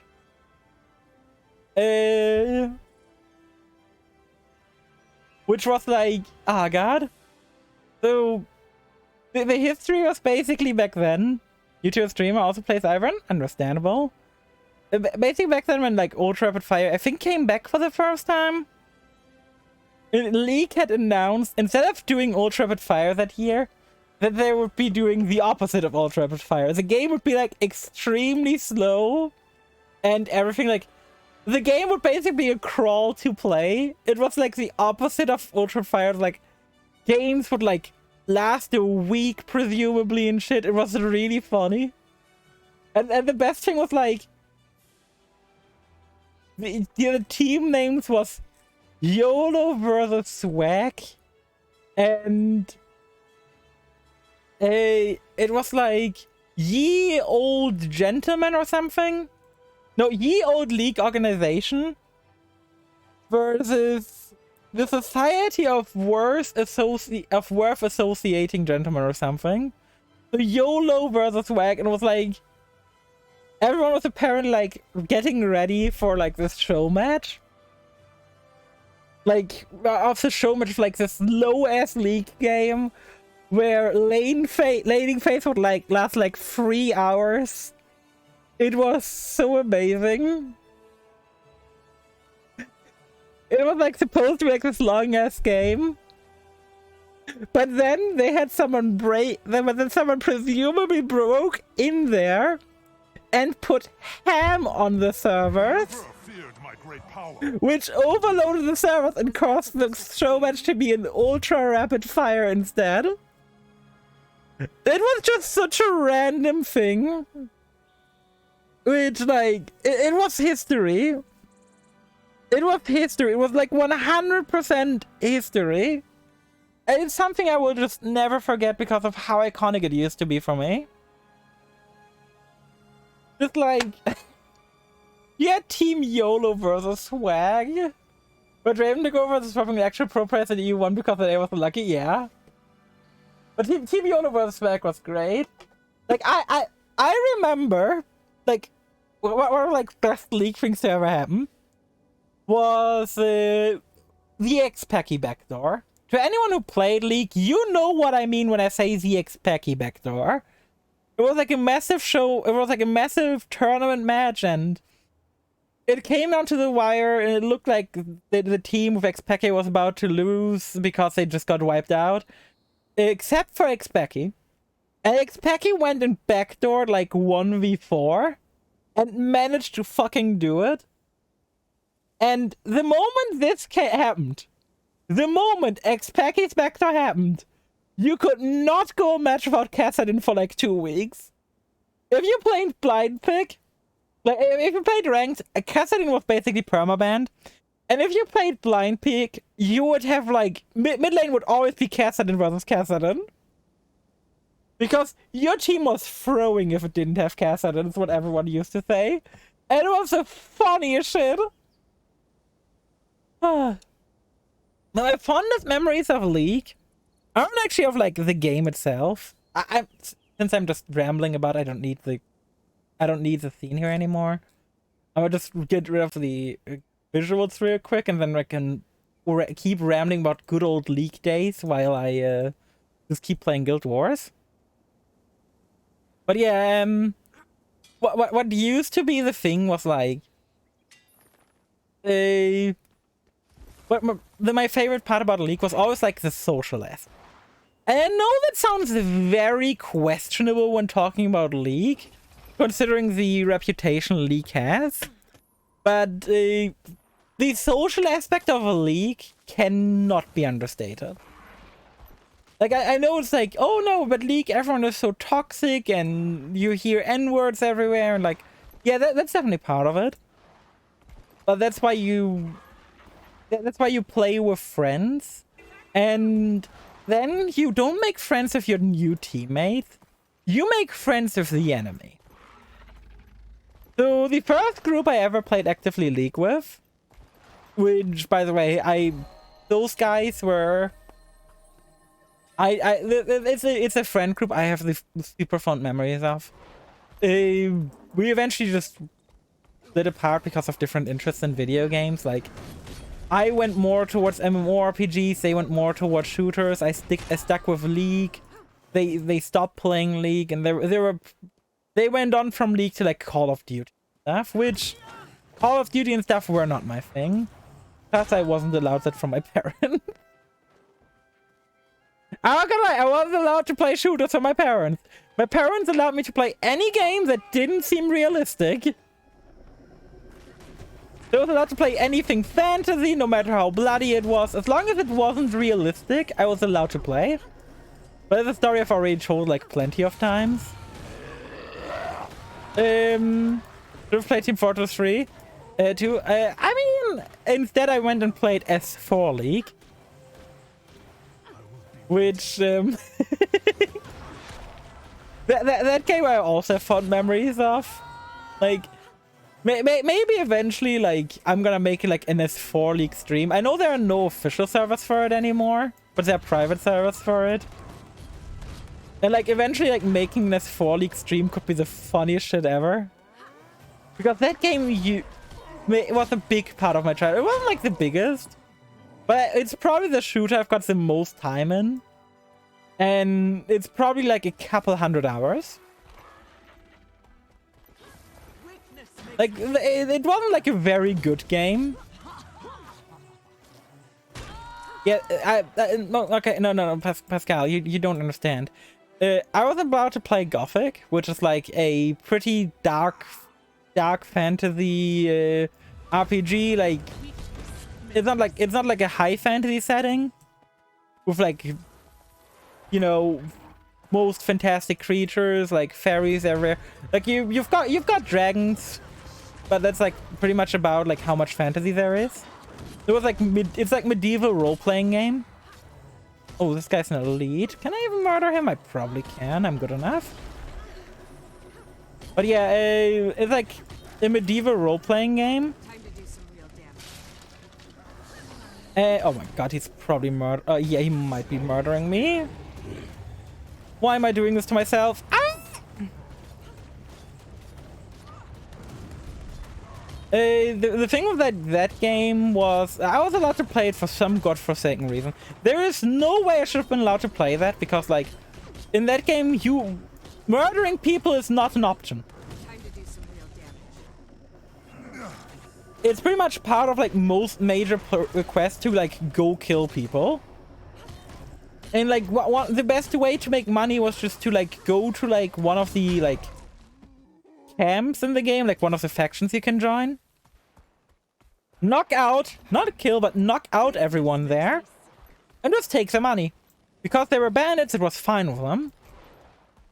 And then you would eventually have to like murder a lot of people. Like I've got so many fun memories of the game because like at one point of the story, if you are a part of one camp, you basically get betrayed by that camp. And you get like locked out of it. And the reason I've got a fond memory of that is pretty simple. My mother played that game. My mother used to play Gothic. I hecking love Gothic as a game. My mother loved it too. She got to the point where she was betrayed by that camp of people. And then she quit the game. She couldn't she couldn't handle it emotionally that those people betrayed her. And to this day, to me, that's the funniest shit. It's like so sweet and wholesome. Like she got betrayed by fictional people that made her stop playing the game. If that isn't like peak wholesomeness, I don't know what is. Like, just my mom being like, they betrayed me and no longer wanting to play the game was so wholesome. Wait, what's getting pinged and why? Oh, that event is active. I'm no fucking way I'm doing that event. Or am I? I mean, I'm bored. May as well do that event. Well, I'm not really bored. But I'm telling stories, so I may as well go do a mind-numbing event. But first I'm gonna collect all the spinach here. And yeah, like... Kevin says it's so wholesome. Aww. But Tatsumi, how much are you looking forward to my new model? Gothic 1 play for one. I don't think it would be good stream content. That game is way too fucking long. Like, I would argue in terms of like playing through the story. Very neat. Since I've shown this earlier, let me show off my new emote that's coming up. Don't think since I've not shown otherwise. Look at it go!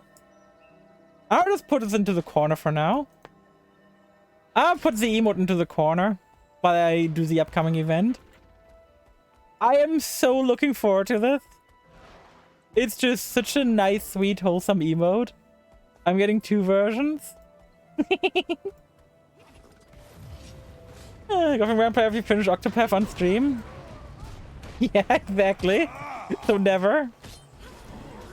Oh my god, there's a champion here. This is a bad idea. Oh my god, I'm so gonna die. I am so dead. Yeah, I was recruited. The Pro VA clip. Oh god, yeah. The Pro VA clip was funny. But to be fair, Treyas is just really funny to me. But yeah, like, one of like my favorite things about like the Gothic franchise. Not Gothic franchise. One of the things of like this old group of mine. Like, I knew those guys in real life, and heck, these guys were one of my favorite groups to ever play with, because like we started hanging out because of Minecraft. That should give you a good timeline of when this happened. And I remember like, so we went to play Minecraft on like a public server. Like every like friend group would do this. We went on like a public server and like. We basically like went like thousands of blocks away so no one would grieve us. You know, the usual thing when you go on a public server. Now, the thing was, and then I never forget, like, we like built up our base and then I like got a video recommend me on YouTube, which promised me to find diamonds easily in game. I was like, I want to find diamonds easily. And what happened? That is when I found out about X-ray. I found out about X-ray. I was like, oh my god, this is the coolest thing ever. You can find everything underground so easily. This is so neat. Like, I at this point, I'm already, like, very used to, like, modding games. And I was just not used to the concept of people, like, looking down on it. So, I would, like, walk up to my friends and be like, oh, yeah, look, guys, look what I found. With this, we can all find our diamonds easily. And I was like, they were all like, oh, yeah, this is really fucking cool. We should definitely be doing that. And, like, we like, kept going. And, like, we all would, like, get our diamonds from thanks to it. Which had me really excited. Like, I felt like I did such a big favor to our group back then. And, I mean, I was. Everyone was having, like, the blast. We were all, like, getting diamonds and stuff. And you could exchange these, like, the diamond was a currency. Players would be trading it in diamonds or gold. And we were obviously, like, very rich. So rich, in fact, we eventually, like, had like, one of the admins stalk us to see how we'd find so many diamonds. Back when, like, plugins of the, like, modern day didn't exist, you know? Where you couldn't just have a Minecraft plugin be like, yeah, so this person is X-raying. That was not something Minecraft plugins were able to tell you back then. Minecraft plugins were not able to tell you jack shit. So, like, X-ray detection was done manually. And we were, like, so sus because we, like, had so many diamonds. We're like, that's when I found out, oh, wait. They're considered cheating? And that's when I stopped using X-ray. But, like, that's when I realized, oh, shit, this is considered cheating. I don't want to be considered to be cheating. So I stopped using X-ray and told my friends to stop using it. But I was the one to tell our group about X-ray.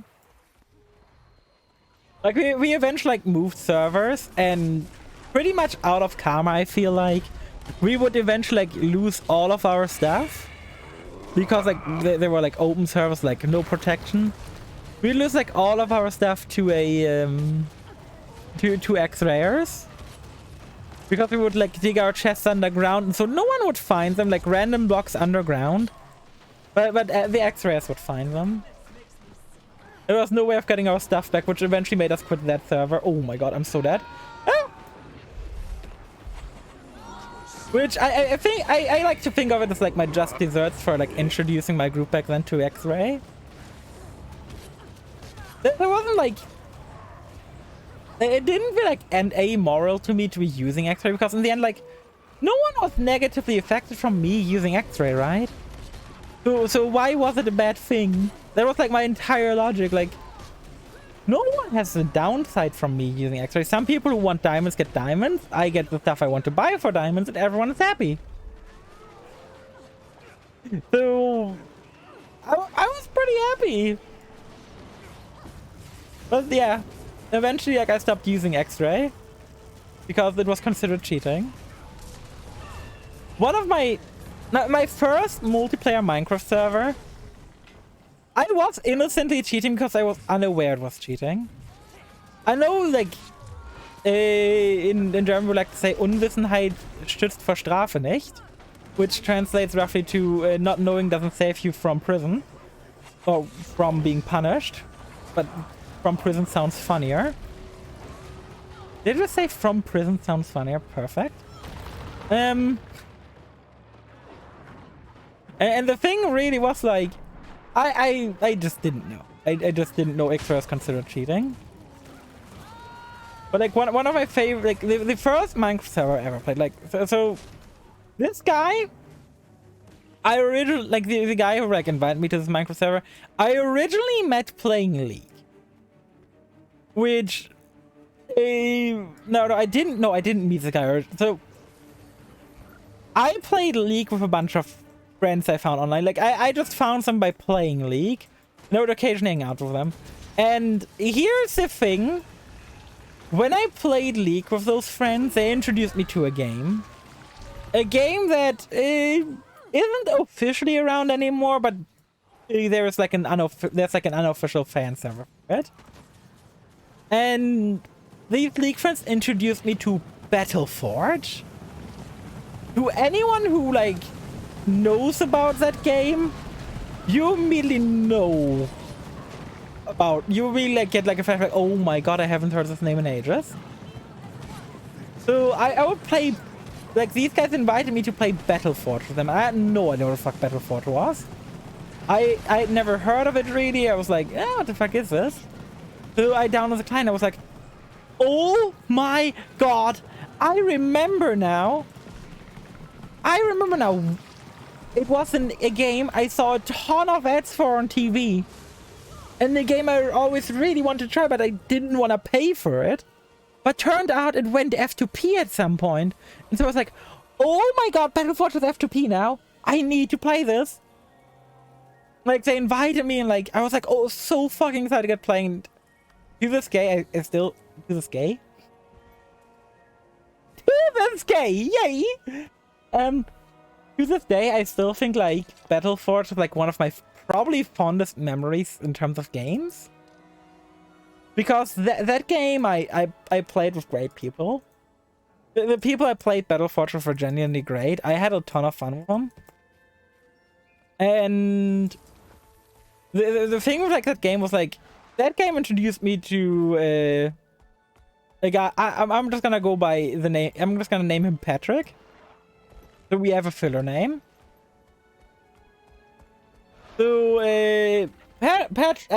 my friends introduced me to this guy called Patrick when we were playing that game, and he would eventually be the person who would get me into Minecraft, because he was the one who would like get me to download a cracked Minecraft client. Because yes, we were all originally playing on cracked Minecraft before I eventually bought it. Because back then you could only get Minecraft via credit card, which I didn't have access to. My parents didn't have access to, because credit cards here in Germany aren't really a thing. Or not nearly as big of a thing as America. So it was like really hard for us to get credit cards. The brother eventually bought us Minecraft via an online credit card. It was really fun. But we would like play on unofficial, like we were playing like cracked servers. And here's like the cool thing. We were going like, there was like a server we went on, and it was a city build server, which back when this was like the most popular. It was like small, like maybe 20-30 people online at all times, which to be fair, back then 20-30 people on, okay, we're definitely helping against Scarlet's army. 20-30 people online at all times is pretty much a lot. Pretty much a lot. Perfect descriptor. You know, 20-30 people online at all times was a good amount back then. So I'd gotten like a plot, and it was pretty neat. And the thing was, eventually, because like of my plot's location, people wanted my plot.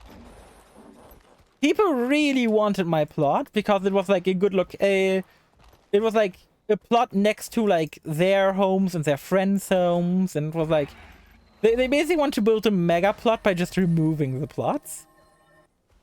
And so I was like, okay, fine. Pay me the price worth of 2 plots, and I will move.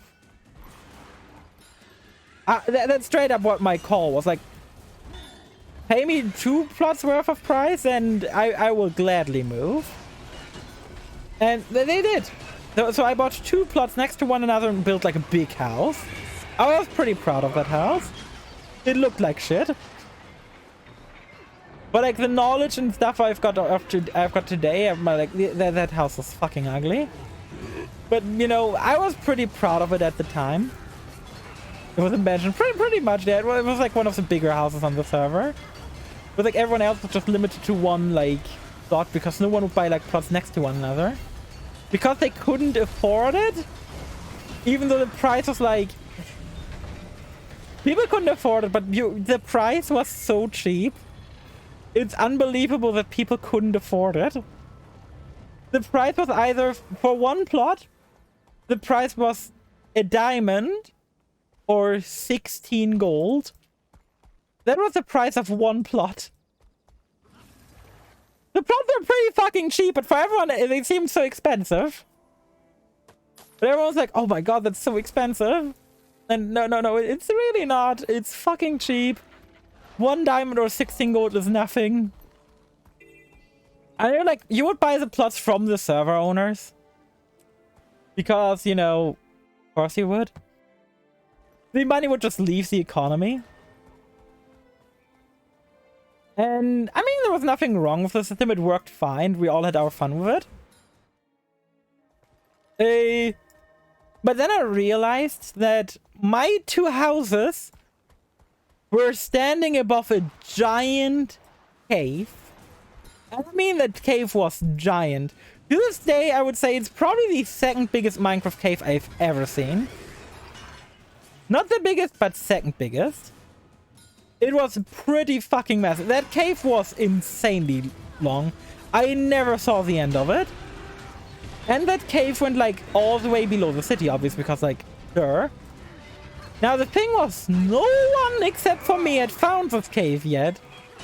So I went ahead and talked to the server and I was like, yo, so this cave that's below my house, and it's pretty massive, it probably spans the entire city. How much do I have to pay you that this entire cave stays mine? No one else is allowed to explore. It's the only thing people are allowed to do is like extend their like things downward through it. The people can build downward as if they own the place, but I would basically pay to own the cave itself. And well, yeah, sure, 2 diamonds. I gave him 2 diamonds, and no one else was allowed. Like people went into that cave and they were banned from mining in there. Not because I tattled on them, but because like the owner noticed them.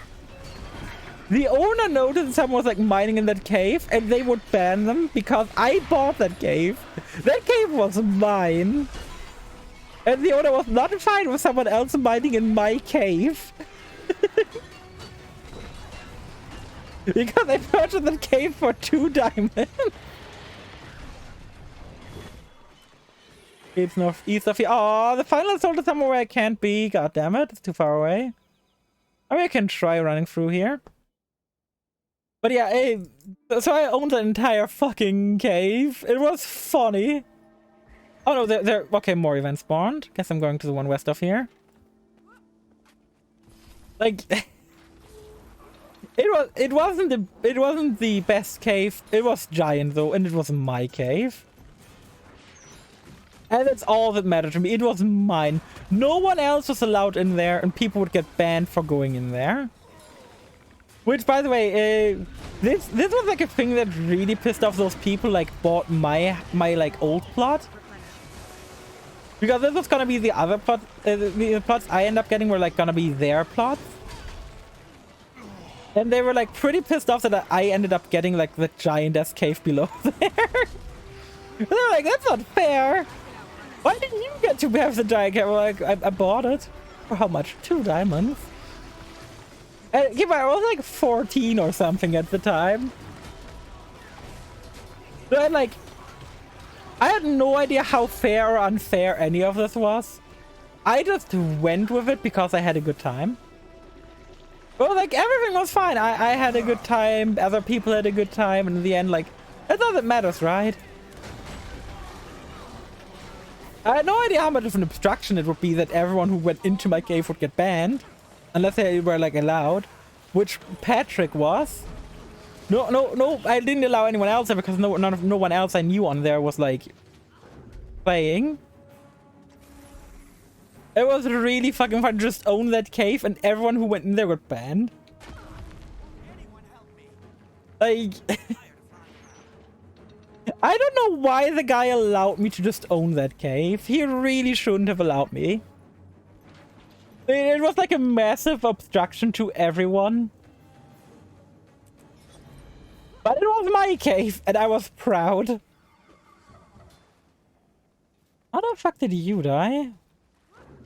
Let me get you up, buddy. Oh, God.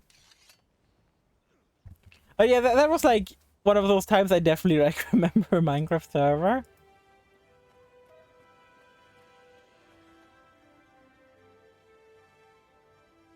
Oh, welcome. Well, it was a pretty good time. It was a really good fucking time. Like, it was just nice and wholesome back then. But yeah, eventually, like, me and that friend would, like, stop talking to one another. Again, like, we stopped playing, like, the same games. I got, like, really into League at the time. And he just didn't care about League that much. And yeah, it was really fun to me. Like, I without him, I don't know if I would have ever played Minecraft. There were people randomly getting banned for trespassing. I put like down 1 or 2 signs, but the thing is, since people would just dig down into the cave, it was really hard to know for them to know if they were in my cave or not. Was killed if the owner saw them. Basically, it was like people didn't know they landed in my cave and then got banned for it sometime.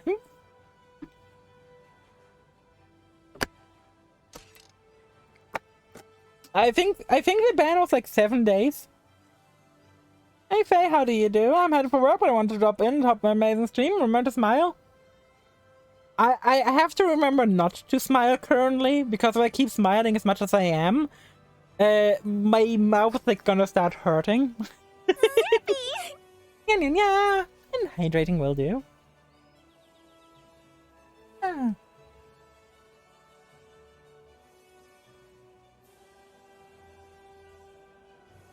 Like those old Minecraft days, like I love those. Like what like if we actually want to talk about the biggest Minecraft cave I've ever seen though, it's from another server. It's a server I hosted for my friends via Hamachi.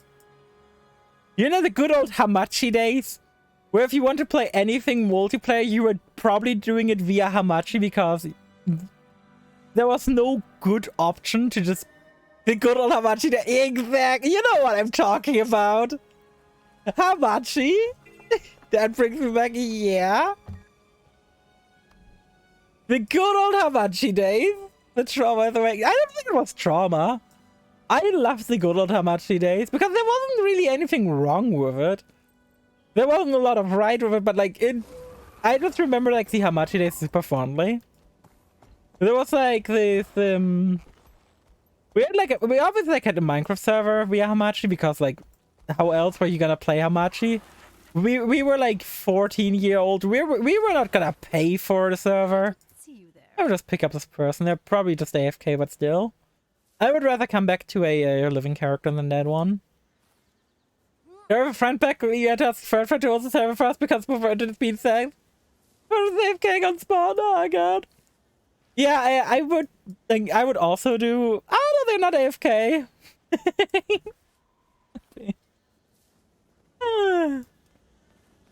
But like, they like... I also play Terraria via Hamachi, but like that's a different story. But like we would like play Minecraft via Hamachi. Like most people at the time would. So many people had Hamachi servers as their friends just for Minecraft. And we were no different. We played Hamachi. Like we played Hamachi over that. We played Tohu 10.5 over that, Terraria, and so many other games. Pick him sharp links down. Wait. Why did they just randomly link me abilities? Are you okay, buddy? But no, we had like a Hamachi server, like everyone back then did. We did farm destroy wasp nest, feed life. Okay, I need to find wasp nests, or feed cows. That works too.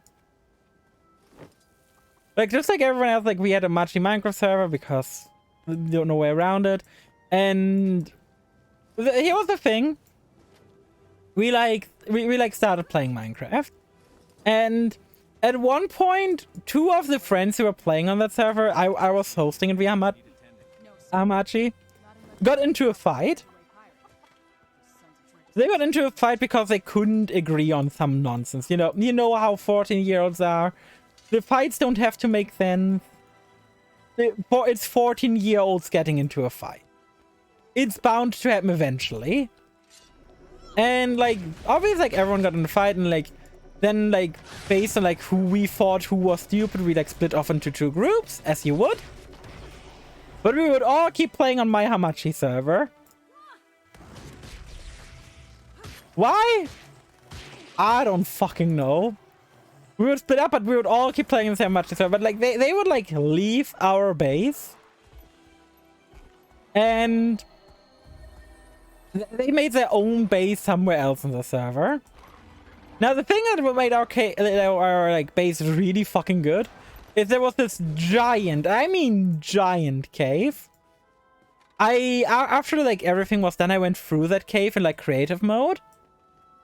Going through the entire cave and lighting up the entire thing took me like almost 2 hours. In creative mode. While flying around on top speeds. To just light up a fucking cave. While not mining anything, while not needing to build up anything. It was just one giant cave with like... It took me 2 hours to go through in the end. I was really curious how giant the cave was in the end because like... Can I hear him a bit? But like we were going on about like how amazing our cave was. And because of like us being 14-year-olds, they were going on about how awesome their cave was. They were like 2,000 blocks away from us, by the way. Like they were far away. And so like we started having like this conflict in our group about like whose cave is cooler. Which, again, it's like a very 14-year-old thing, you know? Fight over who has a cooler cave. And yeah, so we like would keep fighting about like we would even at school be fighting about who has the cooler cave. And well, we would keep going on like we played in the server like 2 more weeks or something. And when we're gonna shut down the server, we're like, well, now that we're shutting down the server, let's actually make sure and find out whose cave was bigger. Now, we had a suspicion at the middle of this, is that despite them being like 2,000-3,000 blocks away, the cave might be the same one. And that's actually what happened. There was one tiny opening. Like, it was like, I don't know, like 8 blocks wide. Like, no, 8 blocks tall, no, 1 block wide. It was like one opening that connected both of these massive cave structures into one. And this, like, the fact that we were both, like, talking about, like, our cave is more amazing, the other group was like, our cave is more amazing. And then we found out it was the same cave. This reunited our group. It reunited our group because we found out we were praising the same cave this entire time. Like, it was such a giant cave. Like, I even, at one point, because, like, obviously people were like, no, you're fucking with me. This is not real. You dug this out. I reached, since seeds were already a thing at that point, they were like pretty new, but they were already a thing. I like made a new world with the same seed in creative mode, flew to that place just to show them I didn't doctor a thing.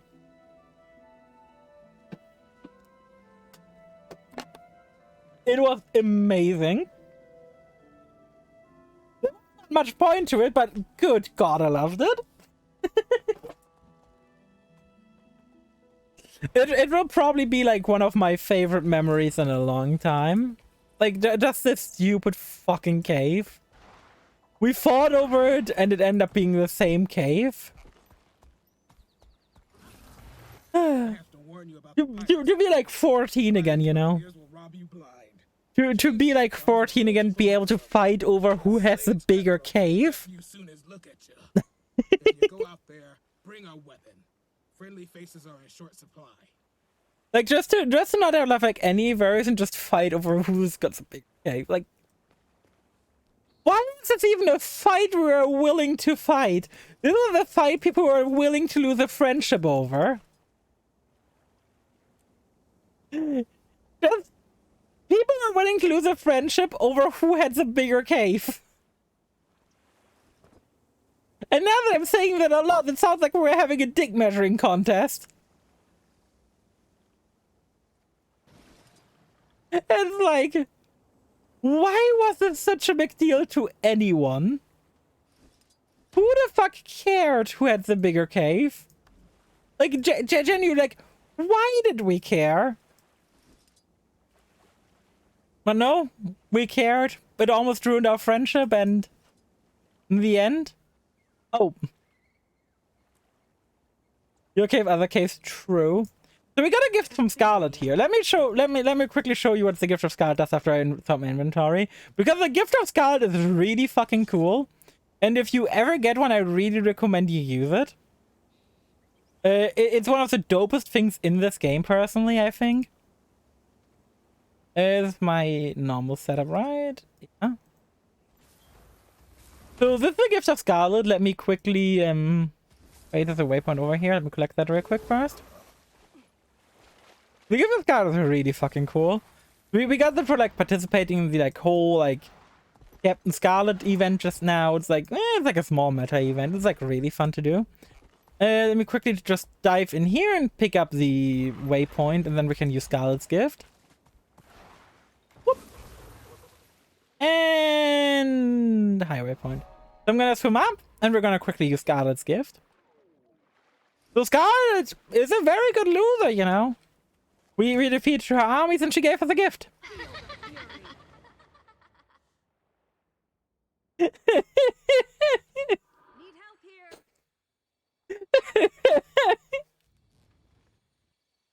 I remember when this happened. When Pascal and I played through this game, like, when we started out.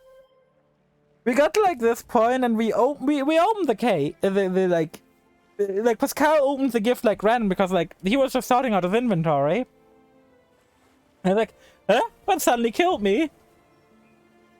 And like, we didn't know what suddenly killed him, so we were like, is there an enemy nearby? No.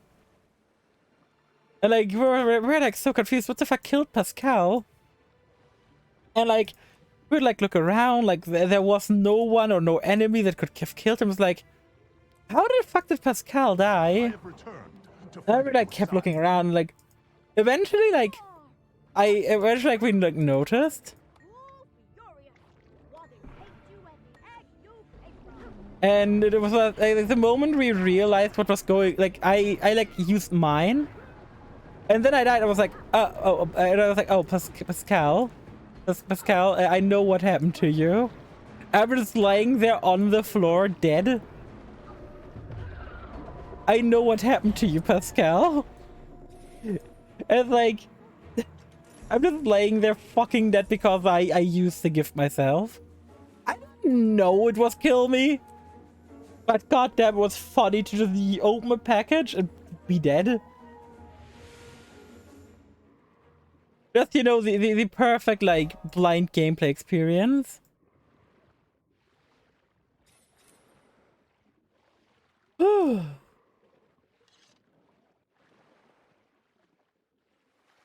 I need to stop reminiscing about the past for a moment because my cheeks are unironically hurting from all the smiling I'm doing.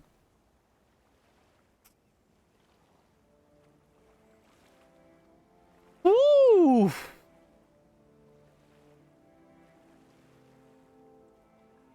Yeah, God, let me stretch for a moment.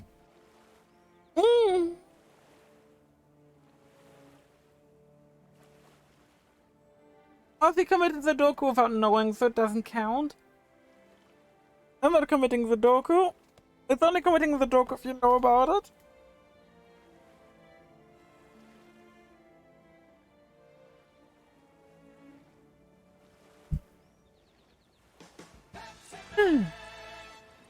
One thing I miss in this game that I, like, WoW had is, in World of Warcraft, there is a funny place. There is this funny place called the Gurubashi Arena. Now, one thing I like to do with everyone who I introduce to World of Warcraft is take them to the Gurubashi Arena. In the middle of the Gurubashi Arena, there's a chest. This chest can give you, always gives you like a neat trinket for the early game. Now, the thing with the Gurubashi Arena is, it's PvP zone. Everyone versus everyone. So I would like I would always be a bit of a dick. I will admit of I'm a bit of a troll. I would like ferry my friends over to the I would ferry my friends over to that place and just like let them start like going for the chest. And while they were opening the chest, it takes like 6 seconds to open. I would quit the party and I would murder them. Now don't judge me, please. I know that what I did wasn't morally correct. Now, I would like drop my friends in there, let them start loading the chest, leave the party, and just murder them. And it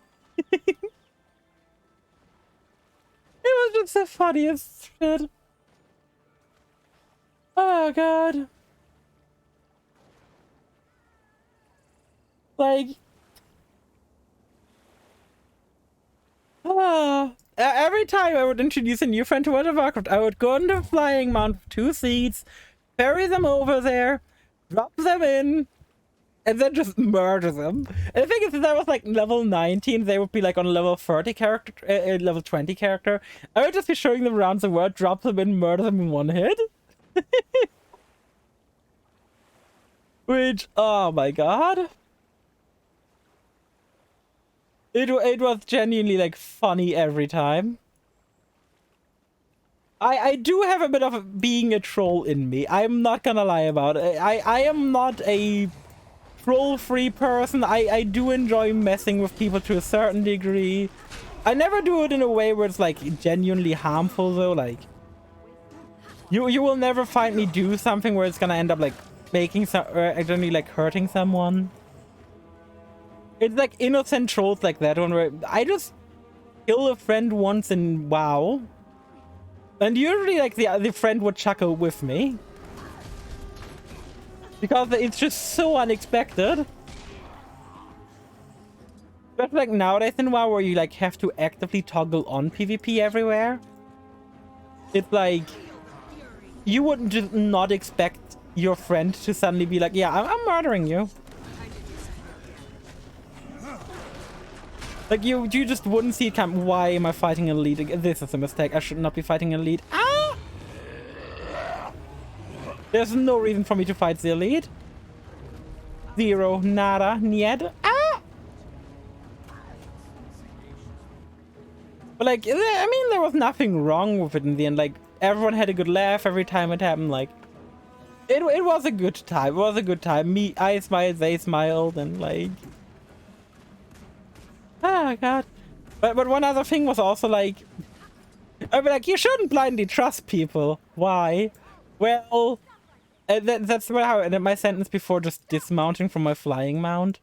That they would fall down and die, and I would just like, since I was on a druid most of the time when I showed people around, I would just use my flying form just safely not die. Was I a bit of a dick? Yes. Was it fun? Yes. Like, I would do it out of nowhere. It wasn't like, most of the time it wasn't announced, it was just me being a dick. You're a pirate in the rough. I have the capabilities of being a dick in games. But granted, all of this like was like years ago. And I mean like genuine years. Not like, yeah, it's been years ago, like 2. I mean like 6, 7 plus. Like I'm pretty sure I wouldn't even be able to find most of these people anymore online. Like we just lived that far away out of, like we just lived that much out of each other, and it's fine. Like in the end, like we all had a good time together, and like we all just had different interests in the end. Which I think is something more people should just like be realizing and understanding. Sometimes friend groups split up without like hating one another. Sometimes people just develop different interests. It's not like sometimes when like a friend group splits up, a lot of people like always associated with like people starting to hate one another, but sometimes you just stop like enjoying the same things, and like you find people who enjoy the same things, and like hard to talk to the people who don't enjoy the same things anymore, right? Like that's why like I always stress to like try to include people. I hate excluding people because I feel like that might not make them like feel like they're part of the conversation of the group or anything. Even though like it takes minimal effort for me to include people. But yeah. I just really think people sometimes need to understand, like, just because like there's a lot of friends I had in the past and like we stopped talking. That never meant that I like started hating them. It always just meant that like we just didn't have anything to do with each other anymore. Like yeah, there's like one of my favorite examples. Like I had a good female friend, and we were like pretty actively talking and stuff, and like it just ended up with like us not being us not playing the same games anymore because I didn't play League anymore, and they would pretty much always only play League, and we just stopped talking because League was the only thing we did together. As much as I appreciate the company and stuff, but like when everything that like linked us was the League, friendships just kind of stop sometimes, and that's fine as long as people are mature about it. I can fight people with a peg leg. I can take this peg leg and punch a pirate with it. Pirate, come here, I'm punching you with someone else's leg. Get busted. Oh my god. And I just yeeted it away. Good fucking god, I'm such an asshole. Oh god, I generally need to like not smile as much. This is generally starting to hurt.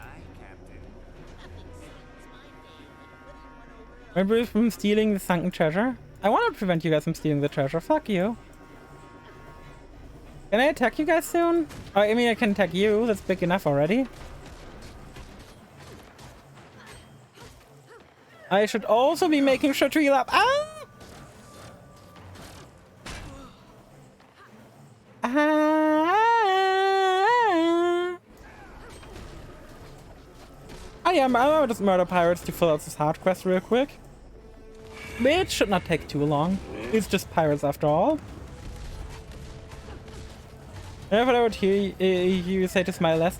If it starts to hurt my cheeks because I'm smiling so much, I need to smile less. And today's stream has just been constant giggles and smiles. So I need to smile a bit less. It's not that there's anything wrong with smiling a lot. But when it starts hurting your cheek, you might need to slow it down a little, you know?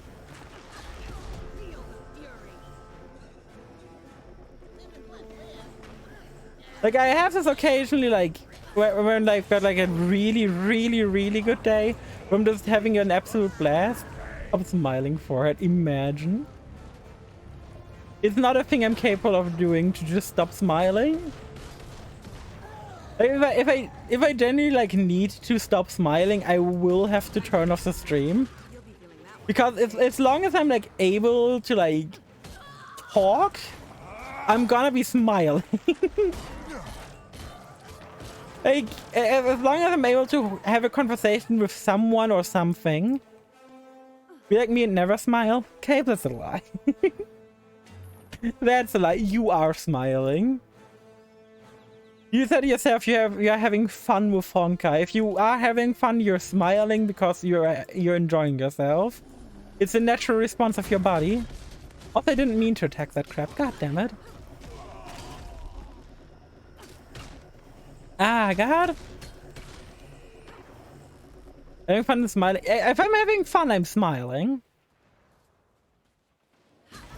Like, there is no in between. There's no like, yeah, I'm having fun, but I'm not smiling. If I'm having fun, I'm smiling. For me, they are very much connected. And to build a road. Ah!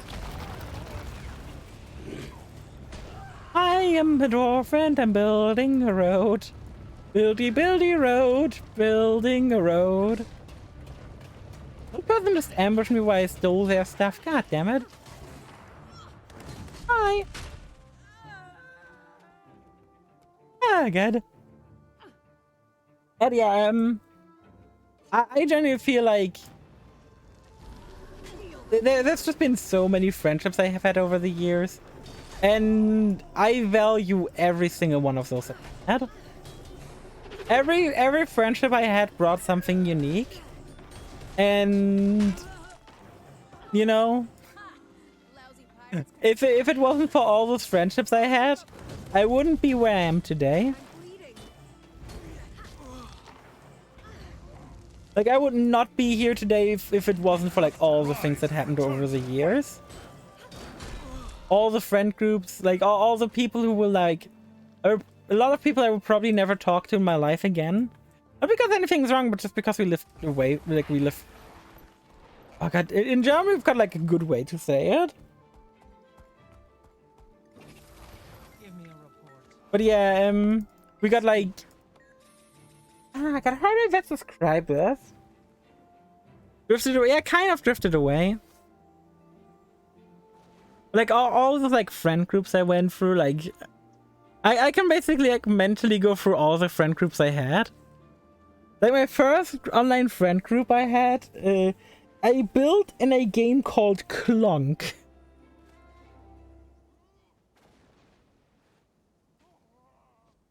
You know, Clonk.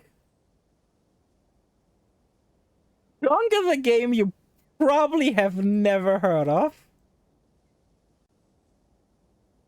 It's a game that completely died to Minecraft. Let me pull up the trailer for it.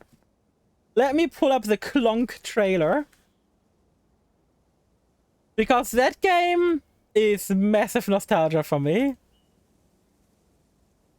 And I don't know if anyone ever remembers this game. It's a game that I told you once about it before. That's probably why it sounds familiar. And put it into theater mode. Let me add an audio source. Audio, add audio source.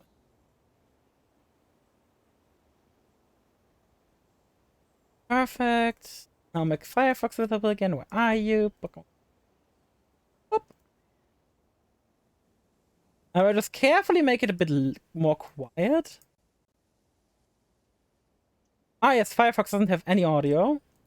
Or does it? And just playing through another audio source. It could be. Do you guys have audio? Ah yes.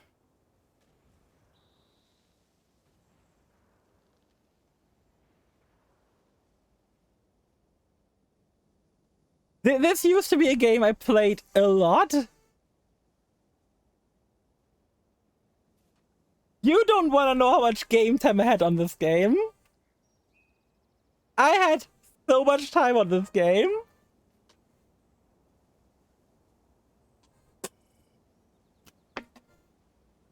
I don't mean I had like 20, 30 hours on this game. I mean like, think more like 500-600 hours.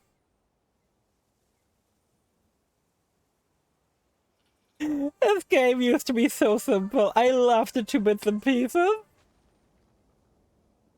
It was so fucking good.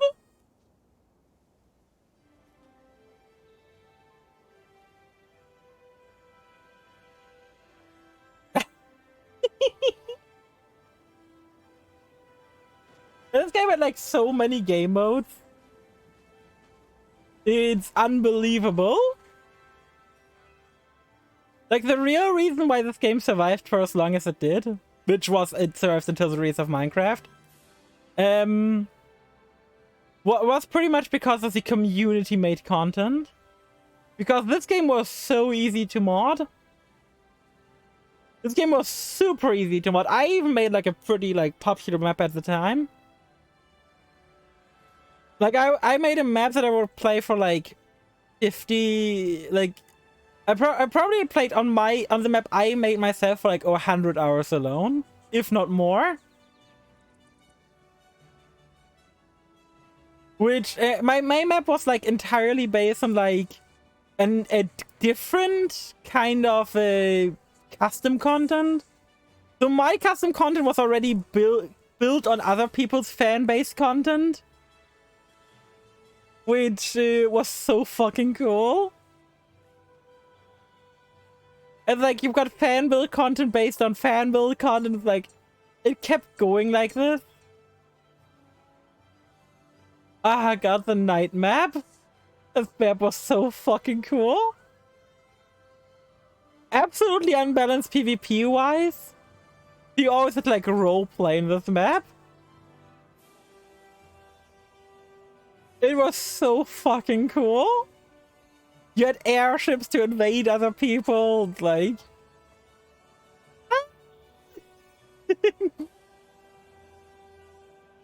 They're both like so nostalgic for me. Like, look at the animation. This I used to think this was like the high end of animation. This animation used to be like, I thought it was like the best animation ever. There's a mage. One of the most popular scenarios in the game was just it was called Etagenkampf. It was a German name. And the thing with this, like, Etagenkampf used to be, like... It was, like, mages versus mages with basically infinite mana. So it was all about how well you could use your spells. It was basically, like, mages flying around, shooting one another mid-air, with projectiles, making platforms in the air to, like, block out other people. It was the coolest shit.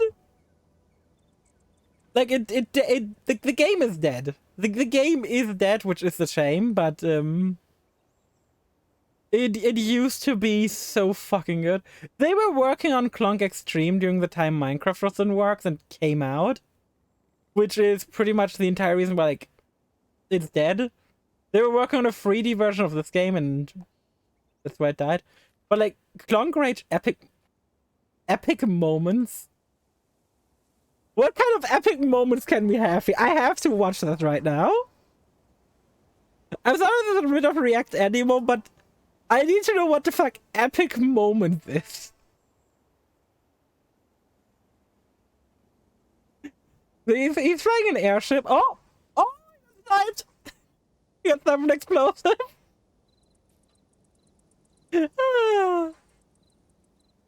Oh, they're fighting, they're fighting. Down the cave? There's a wormhole? Oh, the wormhole makes them incapable of moving. Oh, they're both getting sucked in! Oh, and they're in a brawl! And it bounced and killed him. I gotta look up if, like, there's videos of, like, my favorite pack.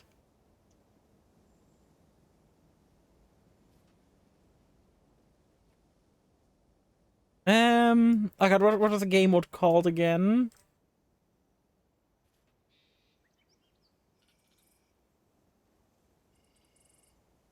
No, yeah, this is like a simple remake of it. Like, often people would like remake classic maps and just change out things. I don't know why. People would just do that. But it was like pretty fucking cool. Wait, can I find one of my favorite maps? What is even this game? Oh, I can find one of my like favorite maps. Oh god.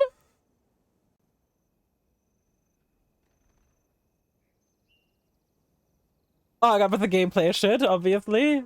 God damn it. But this game, I've got so much nostalgia for it. This was like my main game.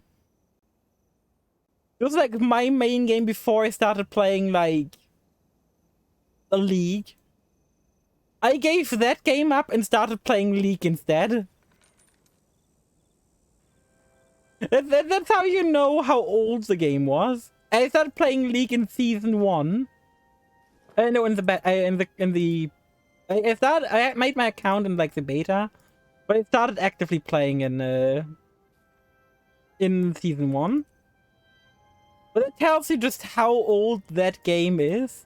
For me to have been like, yeah, I stopped playing that game to play League. That game was fantastic, though. There was like no like... It had so much charm to it. But it's like one of those games where it's like, you either have nostalgia for it, or you will definitely never have any interest whatsoever in that game. At this point. There is so many better alternatives for games that do similar things. Where it's like, yeah, there is little point to playing it. Sadly. But god damn it, if it wasn't fun while it lasted.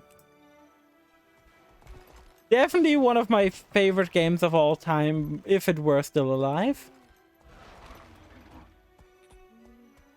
That's a bounty at his tag, don't care. I don't even see his tag. That's probably why I was watching Clunk, to be fair. Which wasn't a thing I thought I would ever be saying, but hey, here I am. Oh god. I think King Arthur's Gold was actually like hyped up in the Clunk community, but ended up like falling flat because it wasn't what we wanted out of it.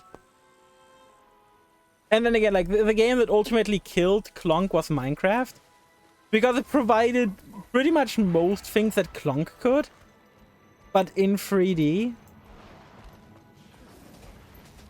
Except like, for me, Minecraft never scratched the same itch. But like, while the user-generated content in Minecraft is great, the mods are fantastic.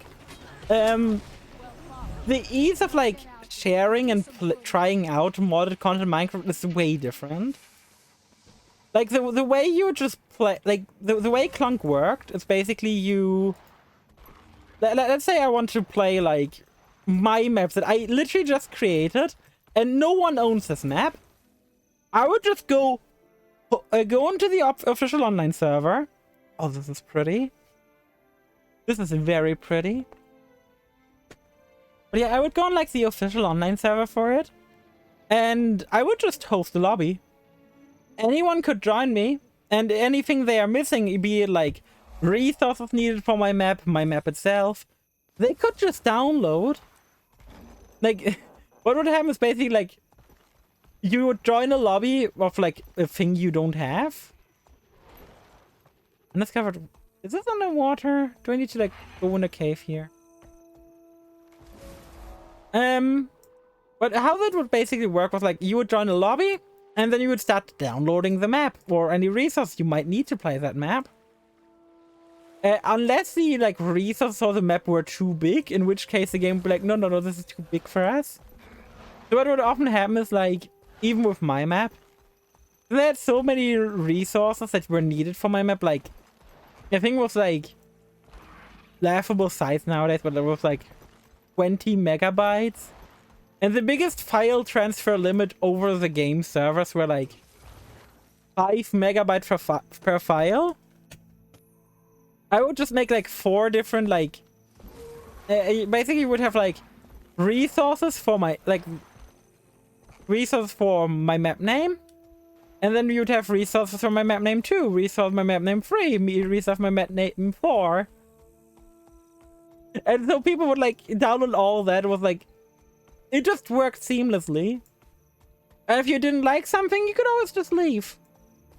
And depending on the map, a lobby would like the lobbies would have like a very varying range on how long they'd last depending on the map. So like shorter maps were like 10-minute things, while longer maps you were like one of the like favorite maps was like, it was just called when the flood is coming. All that map was about was you had 10 minutes or 20 depending on what the host selects to build a base, and then it would start raining anything the host selected. selects 2. So it would start raining like water, it would start raining lava, it would start whatever the fuck the host wants it to rain. And the objective was to survive that rain. Because obviously you don't want to be dead. So you'd have to like quickly build a base and hope that whatever base you build would survive. And the thing is because like you had like 2 ways of playing this then.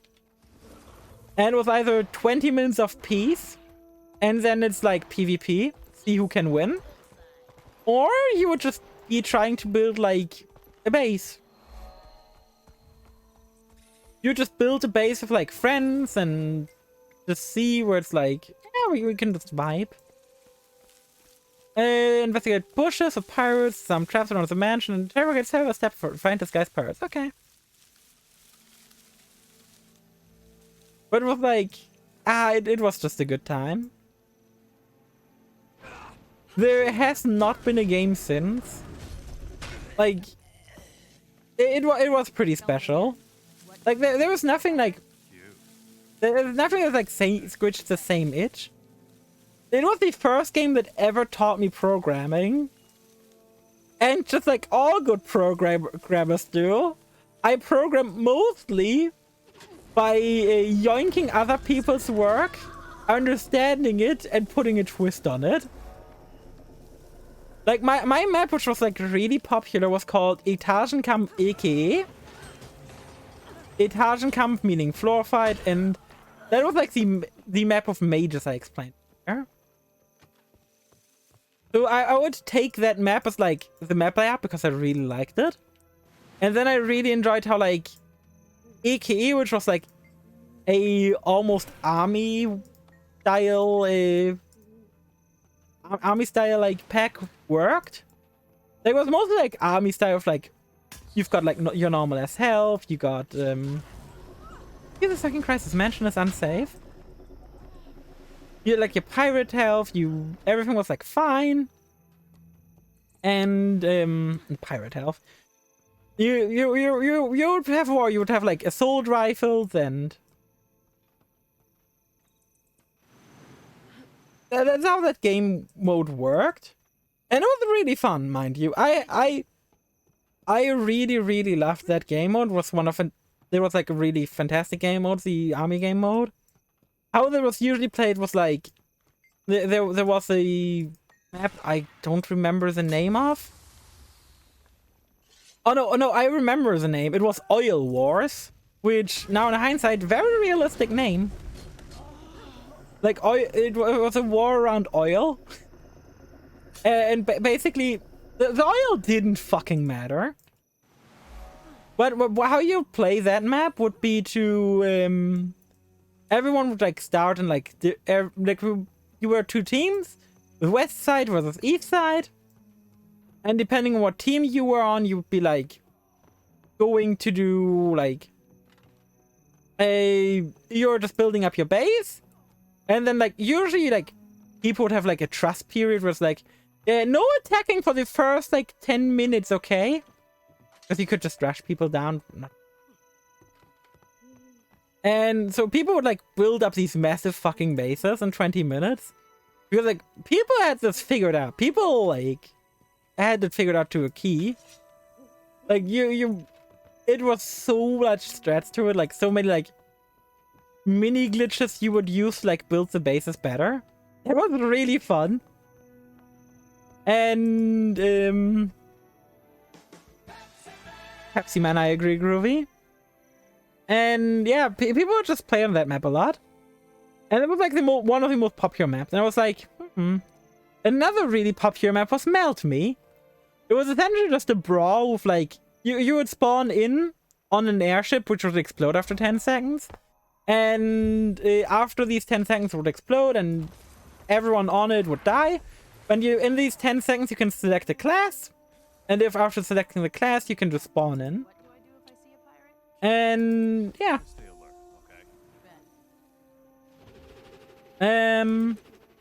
You would spawn the balloon, select your class, and then fight each other. Up of head. Wait. Oh, that the beginner. Wait, Copperfed Salvage Magic. Double click to salvage crafting materials from an item in the inventory, 10% from merit.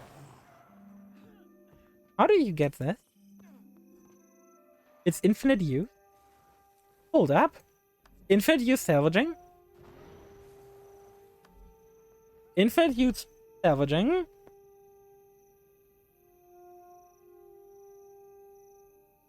Hold up. It was to Copperfed Salvage-O-Matic. How the fuck do you get this? Purchase from the gem store. Yeah, no, I'm not doing it. You can buy it in the gem store. Yeah, no, not doing it. I'm not paying like $5 for an infinite salvager. I can very much salvage manually. But yeah, but so that Melt Me map was like really popular. Etagen Kampf was really popular. So in my brain I was like, let me combine this Melt Me map with Etagen Kampf. So let me combine like two of the most popular maps. So you would like spawn at the top with balloons on with like these soldiers. And you would spawn like a different map, and it was like really fun in the base form already. But then I wanted like to make it more. I wanted to make it like my own thing. So I had to start to learn the code. So what I would do is like, I had no idea how programming worked. I don't even know what programming language was. But since I had no idea how programming worked or what programming language it was, I just started like copy pasting code between pasting like parts of code to see what the fuck it does. So I just copy paste it, see it what it does, and that was fine. Like then I would like start learning like what does this variable mean, how can I manipulate it, and like so I would eventually like, instead of like having the classes copied over from like Melt Me, I would instead be like, yeah, good idea. I'm instead gonna be making my own classes now for the map. So eventually, because I was like, again, I was like 12. I would start making my own maps in that game. And in my own classes for my own map. I was like, yeah, this is fucking dope. And people would like start playing my map. My map was like really popular again. It was really fun as well because like, fuck yeah, I have people playing my creation. And I'd often like see people like host my map when I wasn't even there. It felt so good to just hop on the game, have no idea who's like around, and just see that people are hosting my map. It was such a good feeling. At one point, like, obviously, like, I was like 14, I got way out of control. I was like 12, I mean. And I kept adding way too many classes. And that's when I started having to deal with like feedback. Like anyone who was new to the game was like, oh my god, you have got way too many classes. I've got no idea what the fuck to pick when I get in. And I've only got 10 seconds to pick, else I'm dead. Like you would spawn in, there was like a list of like, I think it was like 30 classes you would get when you like spawn in. And you would have to pick one of them when spawning in. And like, I had no issue with it. I had no issue with it because I made the map. So I was like, yeah, what's your issue? This is super easy. But I kept like getting more and more feedback, and I was like, okay, I guess I need to reduce the amount of classes you can spawn. Like I understood, I like wasn't super happy about it, but I was like, yeah, I kind of have to reduce the amount of classes in the game, else people will stop. So that's when like, this was the first time I like abandoned like my own vision for the game mode to make it more healthy. And people were hyped about it. People were hyped because I was like one of the few like map creators who were like listening to feedback, which apparently was fairly rare. So, but that was also the point where I started maintaining two versions of the map. One version which was like my private version with like which was like exactly how I wanted to be, and the public version which was like with all the public feedback in mind. And depending, like, everyone could like host their own version. It was like fine. I didn't care if someone like host which version they hosted, which version they preferred. It was always like I make my own map. Like I had like these two versions. And my version went like way out of control. I mean like way out of control. I like added so much shit to it. There was a meta way of playing it, but it was impossible to figure out the meta way of playing it unless you were me. You basically had to know exactly how the game mode worked. Otherwise, you would have no clue how to play the meta way. Which was there was a builder class, which would allow you to build buildings. Picking anything but builder is honestly fucking troll. You would pick builder, and the builder just starts with like a basic filled gun, and the work leader. I'm John. Long time no see. Hope you enjoy your lurk. Do you have something better to say? Yeah, you would like pick the like you would pick that class and like all good about it. Like you just pick the builder. It starts with like one building kit, a flag, because you need a flag in like the main house to build to actually like be able to like build stuff and buy and purchase new items. So you would start with that. You would start with some money. You would also be starting with an air bike. The air bike is effectively pretty much what it sounds like. It's a jet-fueled bike, and you could be using it.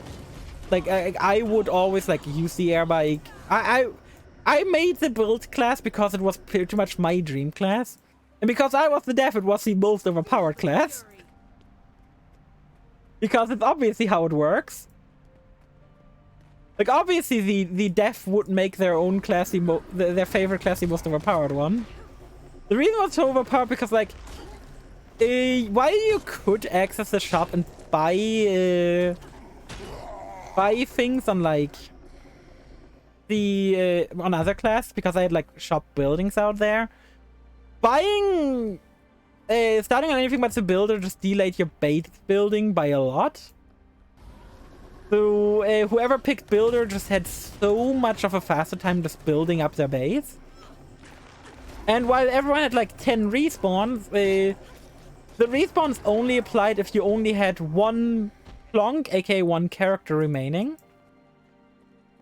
So if you just always bought one clonk and one character at home and let them stay at your base, you would always be safe. You would not be using up your respawns.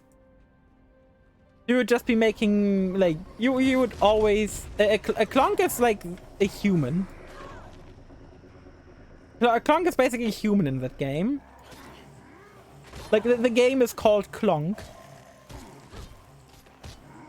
because the playable characters are called Clonks. It's just a guy. You basically just buy yourself a character to use, which normal. And if you die, you would not waste one of your respawns. I also included a way to get even more respawns. At least the path is clear. By killing enough enemy clonks. For every 5 clonks you killed, you got another respawn.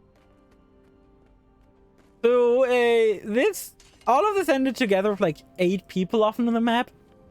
And the people who knew what they were doing were just gonna go build bases, while everyone else would just be having a good time. Like, people loved my map even if they weren't building bases. Because in the end, like, everyone be playing in a different way. Like, I personally was a base builder type of person. I would build my base and then fight from there. Other people would just be enjoying the frantic chaos at spawn. Because, like, everyone spawned pretty close to one another, so there was a lot of chaos. And it would usually end in like a team versus team thing, because teams were allowed, they were even encouraged. It would often end up in like a team versus team thing where it was like A team had a base and B team had a base. I don't think I'm good in game. But it was like A team had a base, B team had a base, and you know, overall they would have like a good time together. Overall they had like so like some people would like just be fighting, having a good time. Other people would be base building, having a good time, and then fight using the bases. Other people just enjoyed breaking the bases I built. Like, there was one base I built, which people just said, yeah, no, this is unbreakable. Like, I even, like, made a challenge map version of that map with my base safe, just to see if people could break into my base at all. Someone finally managed to do it after, like, I think it was, like, 4 days. At which point we like nerfed the spot. I nerfed the spot because it was too overpowered. Like, I loved that that strategy existed, but I also like saw how toxic it was, so I nerfed it. Like, I even had like a competition to like when you select the map, there's like always like a cover photo in the top right, which is like a screenshot from the map. And like, I held a competition for whoever could build like the coolest looking base to include it as a cover photo. Because for me personally, I didn't enjoy like the brawl aspect at spawn so much. I always loved the base building and then fighting aspect. I loved breaking enemy bases. That was like my favorite aspect of that map. Yeah, it was really fun. Like, I genuinely enjoyed doing that, and for me personally, it was always like a good fun. In the end, I very much know that, like, I wasn't the best game designer, but all I know is, no matter how much of bad game design I might have been, I gave people joy. And that's how I met, like, a lot of my friends as well at the time.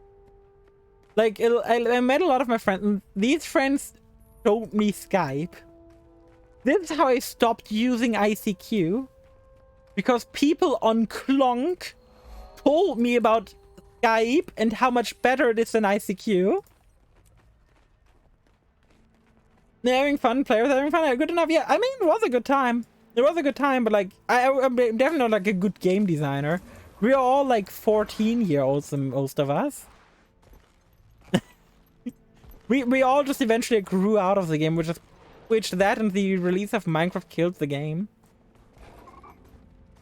But goddamn, I will always look back fondly on that time, because like that time is like, thanks to that time I started using Skype. It's what got me into League, because those people there the friends I made there, like, were great friends. I made like one friend back there, and I'm not gonna name them. I stopped being friends with them after a while. Like, I got them into like WoW private servers and stuff. It was a good time with them for a long time. We like played on Minecraft servers together, like on PvP Minecraft, like open world PvP Minecraft servers, and like we had like secret bases together. It was a good time. Eventually, like we again, like we had like a bit of a fight, and we stopped talking to one another, as you do. The thing that like stopped us from being friends and again, though, like eventually, like, he found me and reached out again, because like we had good times together, and I was like, oh, sure, let's hang out. And then I found out, like, it was like our first conversation, like, I don't know, like 10 years, no, more like 5 or 6 years. And he was like 19 at the point.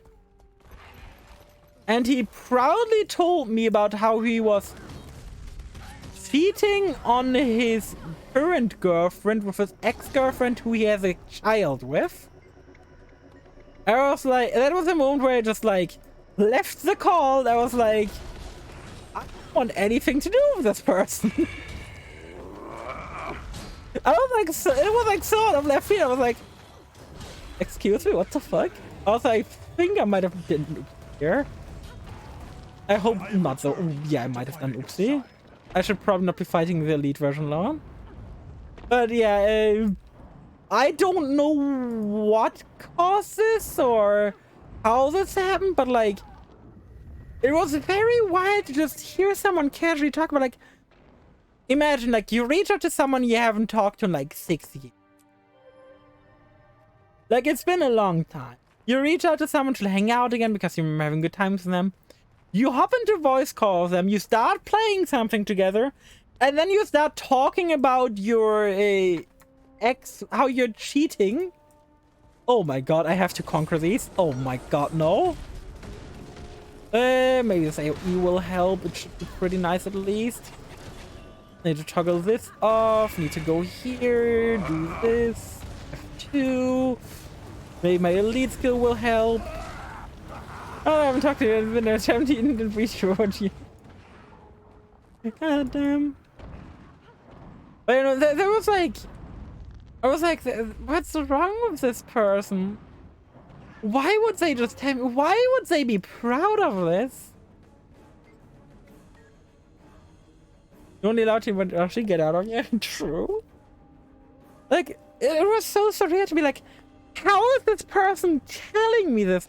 How is this person proud? Like, they genuinely sounded proud of it. I was like, ah! I was stunned.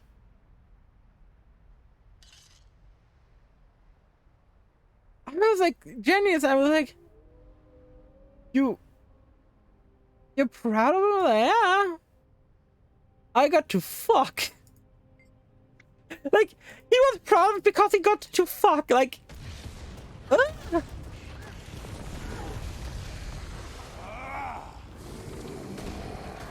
like, if that's what life is all about for you, buddy, then fuck you.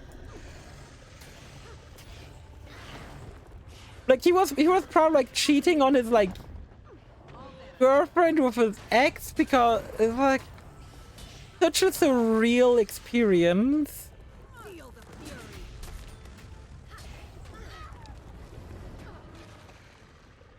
Like, you never think that someone would genuinely just be proud of it. But I guess people are proud of the weirdest things on the internet. Compared to people like me. Aww. It was just genuinely wild, like... Guy reached out to me like, yeah, oof. It stunned me. It was like the only person, like the Clonk days, which I don't sometimes miss talking to. Like, how, I was like, how the fuck did life take you this way? How the fuck did life take you this way? Like, what happened to you? He was like when I played with him, I was like 13 or something, and like, he was like a good guy. He was like a good kid. He was a good kid, like, had good grades and still, and like everything. I was like, how the fuck? Yeah, prove it to Cape. You gotta kiss him to prove it. It was like, how did this happen to you? It was just a wild ass story. Like, imagine meeting up with a friend you haven't talked to in forever, and then like that shit happens. Like, what? Oh my. Okay, it's that easy one more time, then we should have it. Whee! Please be gentle. Oh my. Why is this outpost?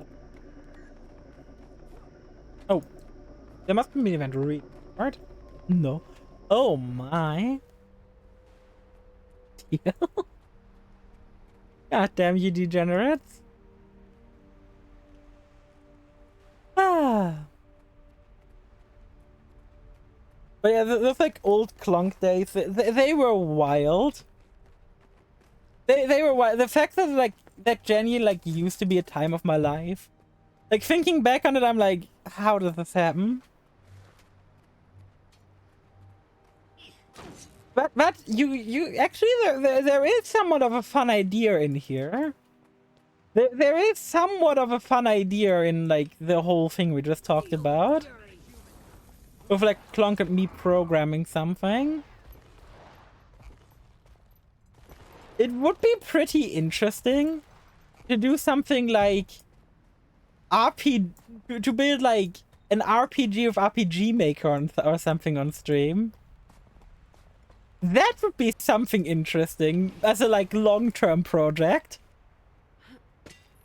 Like just build a RPG in like RPG Maker or some shit. Imagine the official RPG from Sailor Maid Sama.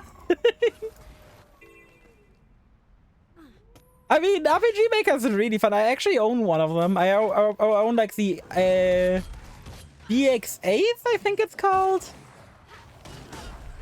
Which RPG Maker do I own? Let me open Steam. What would it be about? That's something we'll figure out whenever the fuck I do this. Yeah, I own the RPG Maker VX8. Like, imagine, like, why is there an RPG Maker VX8 like 4-pack? Ah, yeah. Like, imagine me like actually trying to make an RPG with that.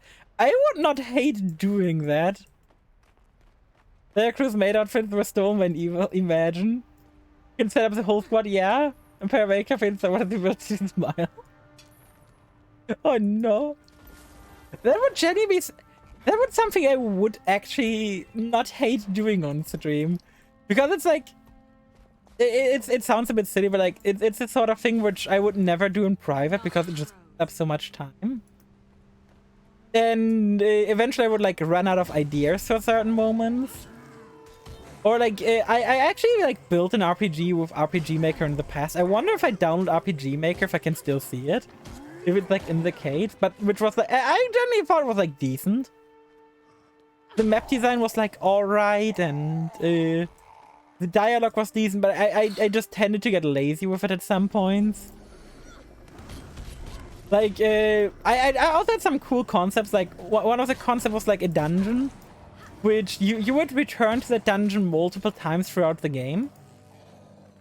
And every time, like, after every major story beat, you could return to that dungeon and clear it out. And there's like a new, like, path every time you go into there. So like it's a dungeon where it effectively has like new paths that scale with you every time, and every time you clear it you would like unlock like a new path, a new way into it, which effectively turns the dungeon into a shortcut around the world for easier like traversal. Since like in that game I plan to have like enemies be permadead when you kill them, or at least like be permadead in that dungeon specifically. Where they kind of like it's mating time and you made all over them. Oh god. I'm gonna download that in the background real quick to see if like my old like game is still there. Because I think it might have saved some shit in the cloud.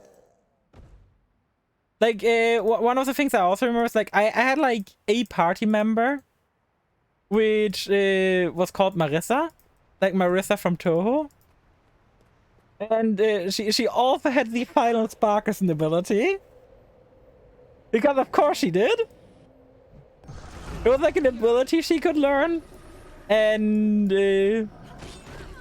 it wasn't like a broken ability, even. It was like pretty good. But you would definitely want it for pretty much every boss fight, because it costs TP instead of like MP, so which is a resource you generate in combat. And instead of like just doing damage, what it would do primarily, like it would deal some damage, like slightly more than a normal attack. But its main effect would be reducing the enemy's defense. So it was like a really good ability for boss fights. But back then my idea for like back then I had like still a dumb idea for difficult boss fights. Because back then my idea for difficult boss fight was like, the boss has to survive for like 10 minutes, then it's a difficult boss fight.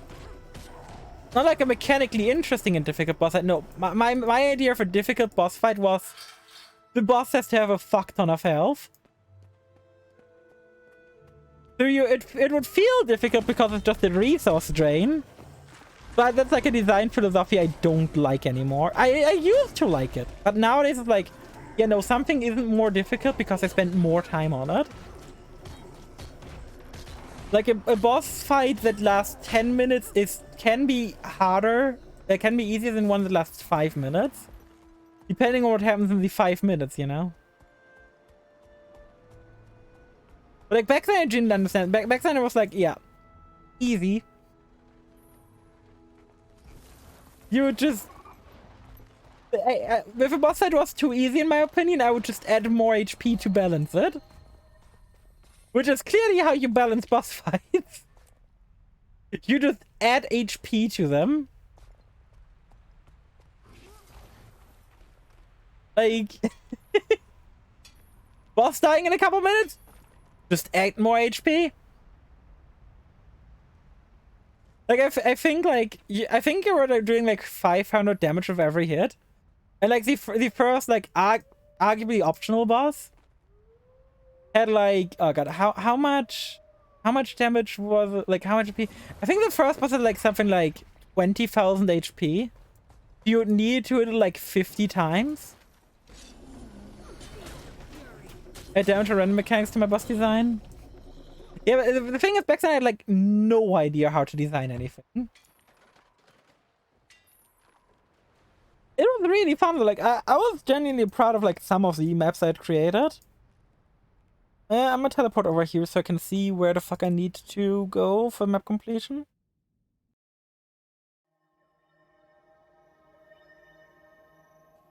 Yeah, I need to go this direct. I need to go into that log. Okay. I did, will do. Like, I got fond memories of, like, doing that. Wait, there's also one south of here. Oh, we're gonna go there, grab that one. The Ether Blade side. Why is the RPG Maker boots in the background?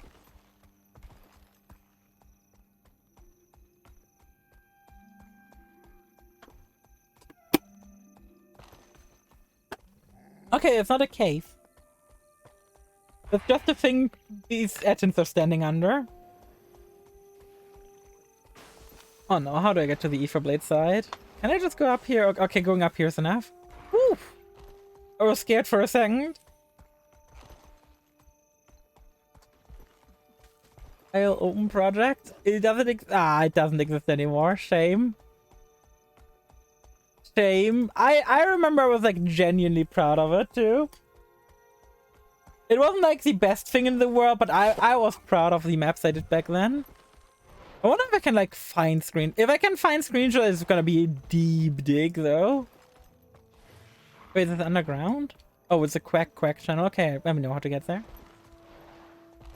Like, it's gonna be like a deep dive if I ever want to find this again.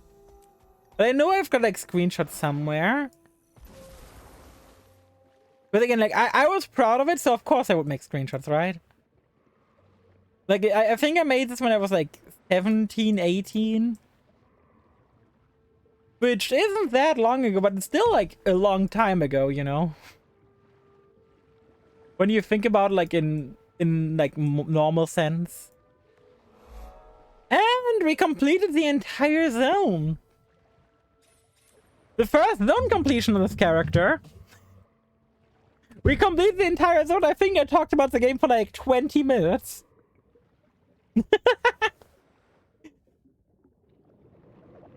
Talked for like 20 minutes and I completed the zone. Perfect. Congratulations, speedrun time. Not really. Hey, look, we got a sword, we got meditation touch, we got 40 wool scraps, some more XP, some coins. Oop. And we got a thank you mail from the zone.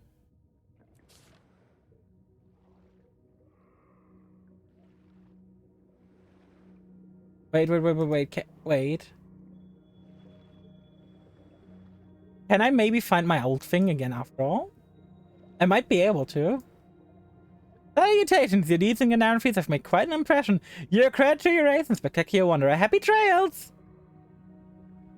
I always like getting this like small May whenever I complete a zone. Okay, this one doesn't have a map.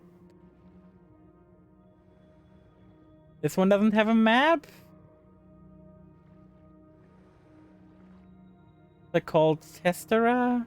Is the resources? No, I don't have it. Ah, shame. I don't have it. I just have like some test things. Sad. I never uploaded to the cloud. Oh well. I don't mind. Like it used to be like a thing I did, and in the end, I'm not proud of what I create. Like I'm proud of like the first map I made. Like so how I just to like tell you guys how I progressed that game is let me open up Paint. Paint is the best way to describe how I progressed through that game. Because how I progressed in making it. Because it was perfect, you know, it was perfect. And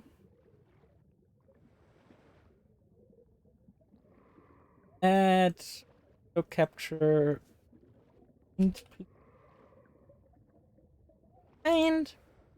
so how I would progress in making the game would be like I would start like up here, like step 1. And step 1 would be like I would start making the game. I would start with like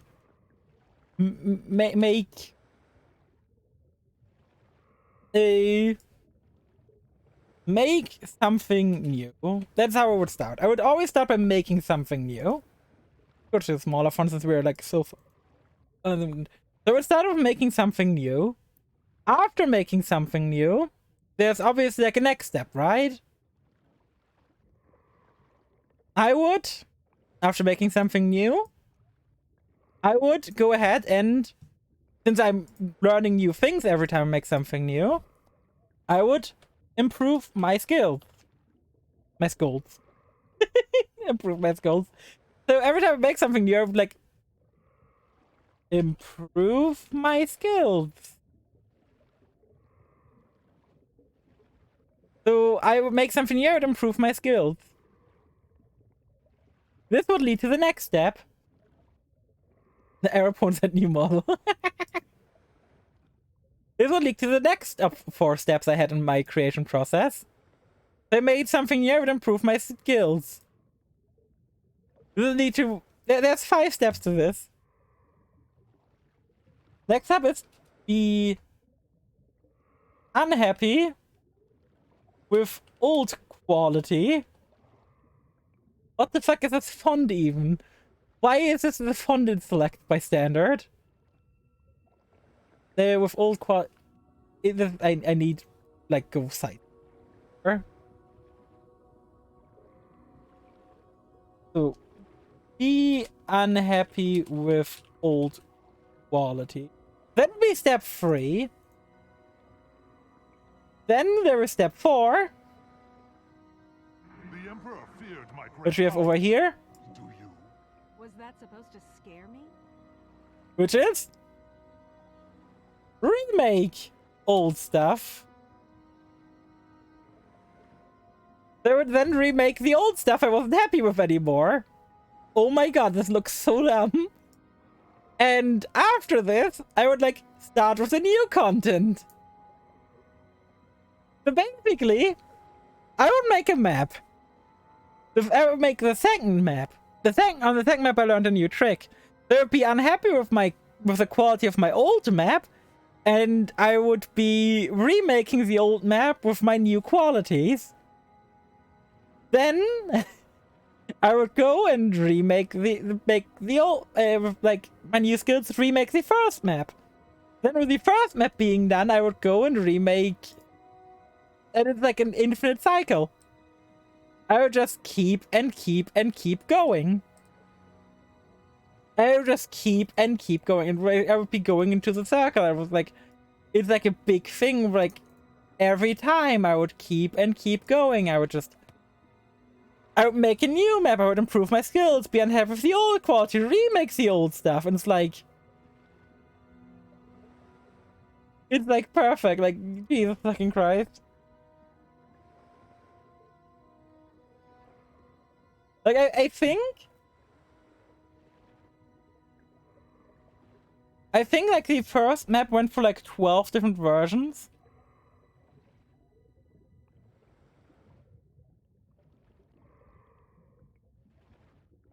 Was it even 12? I don't know how many, like, so I started the map, like, I wish I had the project file to, like, show this off real quick.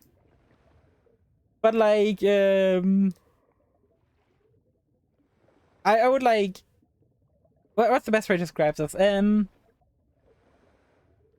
originally I made, like, the first 4 maps, and they were, like, all connected, they were fucking ugly. And instead of, like, having one ugly first 4 maps, then I eventually remade all of them into one big map, which I was like really proud of. And then I had like this giant first big map, and I was really proud of it, but it was followed by like a forest, which was like divided into like 6 different screens. And I wasn't happy with the forest being like 6 different screens, so I remade the forest area. And with the forest area, I wasn't happy. I remade the forest area. I was not happy with the mine area anymore. So I remade the entire mine area. Since it was like 6 different screens. And so I kept going and going until like I had remade the whole entire game again. I remade the entire game like 5 times at that point. And I was like, fuck. Can I just stop already? And I would keep remaking everything. It's like, I would get trapped in the cycle of like, I'm not happy with this, but I need to keep going because I want to progress making the game. Like, I don't even remember what the fuck the plot was I thought up. Like, the plot up until that point where I like stopped was pretty simple. Like, the plot was essentially, you were a general of the army. You were like a general of the army, and you went like, for some reason you don't know what happened, but you woke up on a coast. You still have your memories, you just don't know like why you suddenly wake up on this coast all by yourself. You like look around and you like search for your band, you can't find anyone. You're obviously horrified, like you're panicking because like you're a big general, you're like a big name. And you're suddenly just stranded here on this beach and like you don't know where you are. No one is here with you. You don't see like any parts of your ship gone. Like you have no memories of what happened. The last thing you remember is like you were just sailing. So you would wake up on the coast and like you'd look around. You didn't find shit, and eventually you would find like a tent. You would go inside the tent and you would hear about like this like thief who would constantly keep stealing from this trader in their tent. That traders are being in that tent made no fucking sense, but that's not what we're asking here. Actually, no, it made sense because this trader was like the only, was like between the forest full of bees, of poison bees, and the beach. So the trader built up a tent there because like people would want to buy antidote from him every time they would want to go to the beach. This was like actually a thing I had like captured in the dialogue. People want to like go buy shit from that guy because like they needed anti-poison.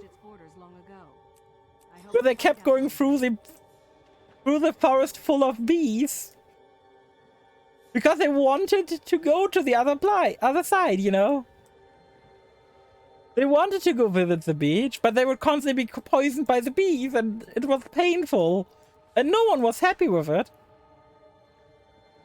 And well, yeah, so we were finding out there was a thief. And seeing as our main character is, like, definitely, like, justice-oriented, seeing as they were a general in an army, they're like, okay, yeah, I want to take care of this for you. And that's how you end up in the mine, because the like, trader saw the thief wandering off into the mine. Oh my god, there's so many water creatures here. Ah! Oh god, there's no good way out. Best way out is over here. Let's hope I can get there. So you go into the mine. You would like encounter the thief. And you had like a few dialogue options, but it was like all pretty basic. It would all result in the same thing. You fighting the thief. Like I plan to like have the like options be influencing like a few future things. So you could be like very straightforward, very justice oriented, or you could be less justice oriented and like be like, yeah, I understand what you're doing and what you're going through and stuff, but there's no reason to steal. And that's like the sort of like dialogue I'd place, and like based on that you would get like different hidden stats up, which would influence like a few future things. Was the plan, never happened. But it was all pretty nice. And then you would like defeat the thief, and the thief started following you. And they were like, why are you following me? Well, the thief pretty much went like, well, this is the only way out of the cave.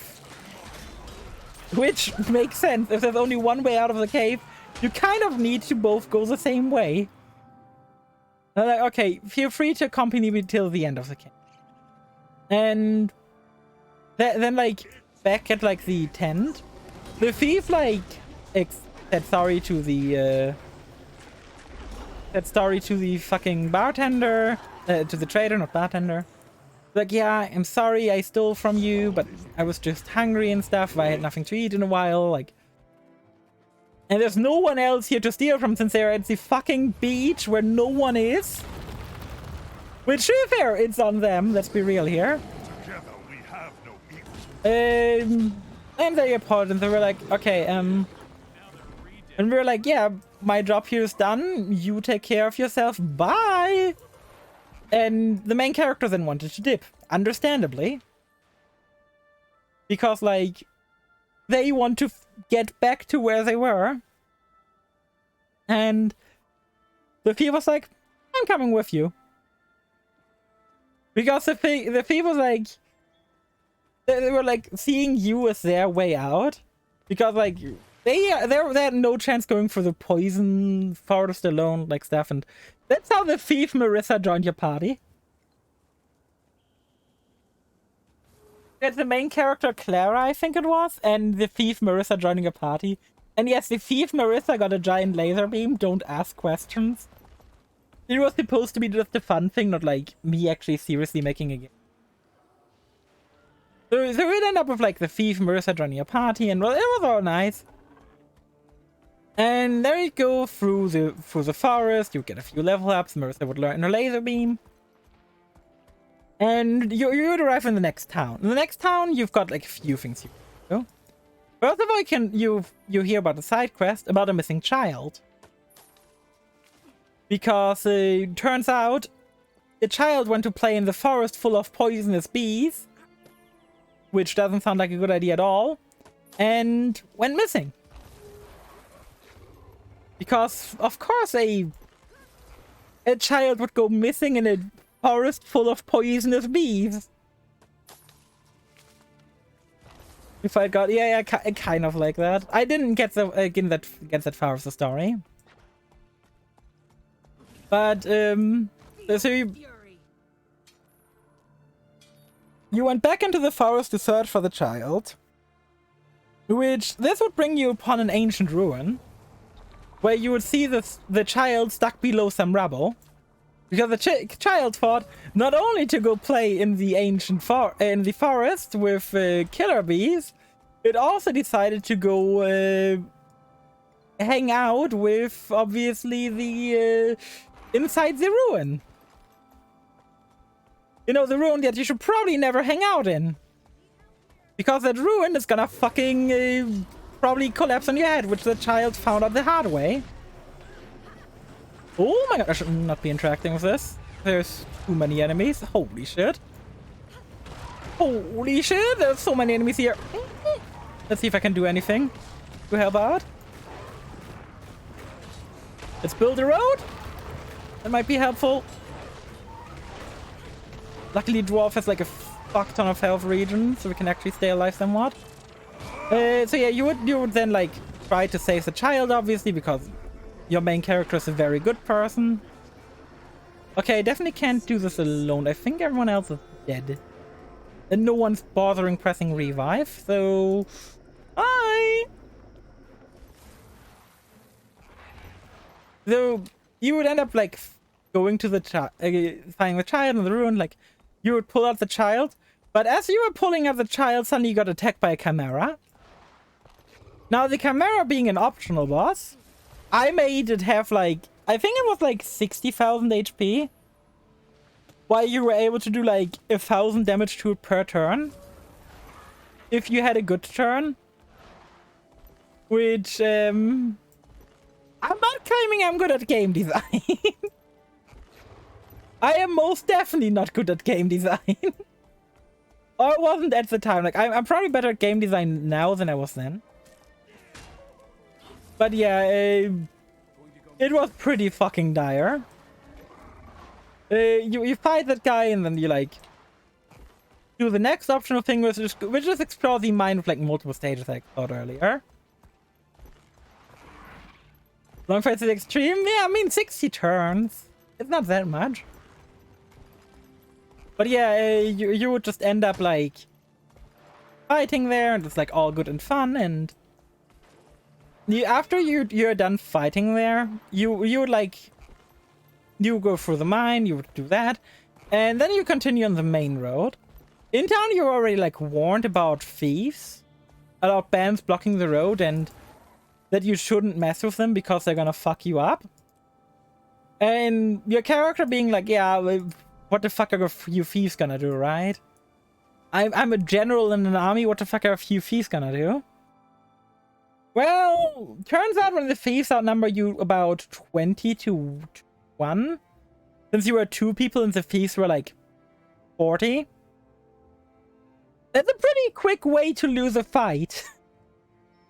Do you just like walk in there and you would like in a fight be forced to lose? And yeah, it was a forced loss fight where you straight up fought against like 40 enemies. You would die in 1 turn. I tested if you could beat the fight at level 99 with the equipment at that point. You could. So in case you won, I just skipped the next story segment. You could just go through the thief base a different way. So it was not technically speaking impossible to go through there, but it was realistically impossible to get that way of going through there. If we like stay in the realistic realm of like what a person's gonna do, I think you need to be like level 70. You were like level 10 when fighting the thieves. So losing against the thieves, they would capture you. And seeing as you were captured and they're thieves, they are planning to sell you as slaves or some shit. Or get a ransom.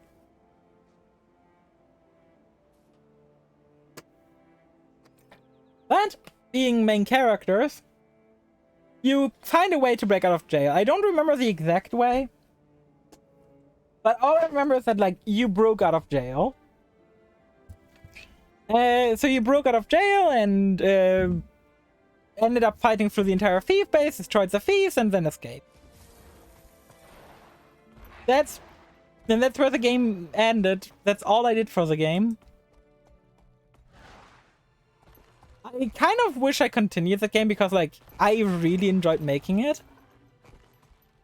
But I just lost inspiration or just got busy with other things.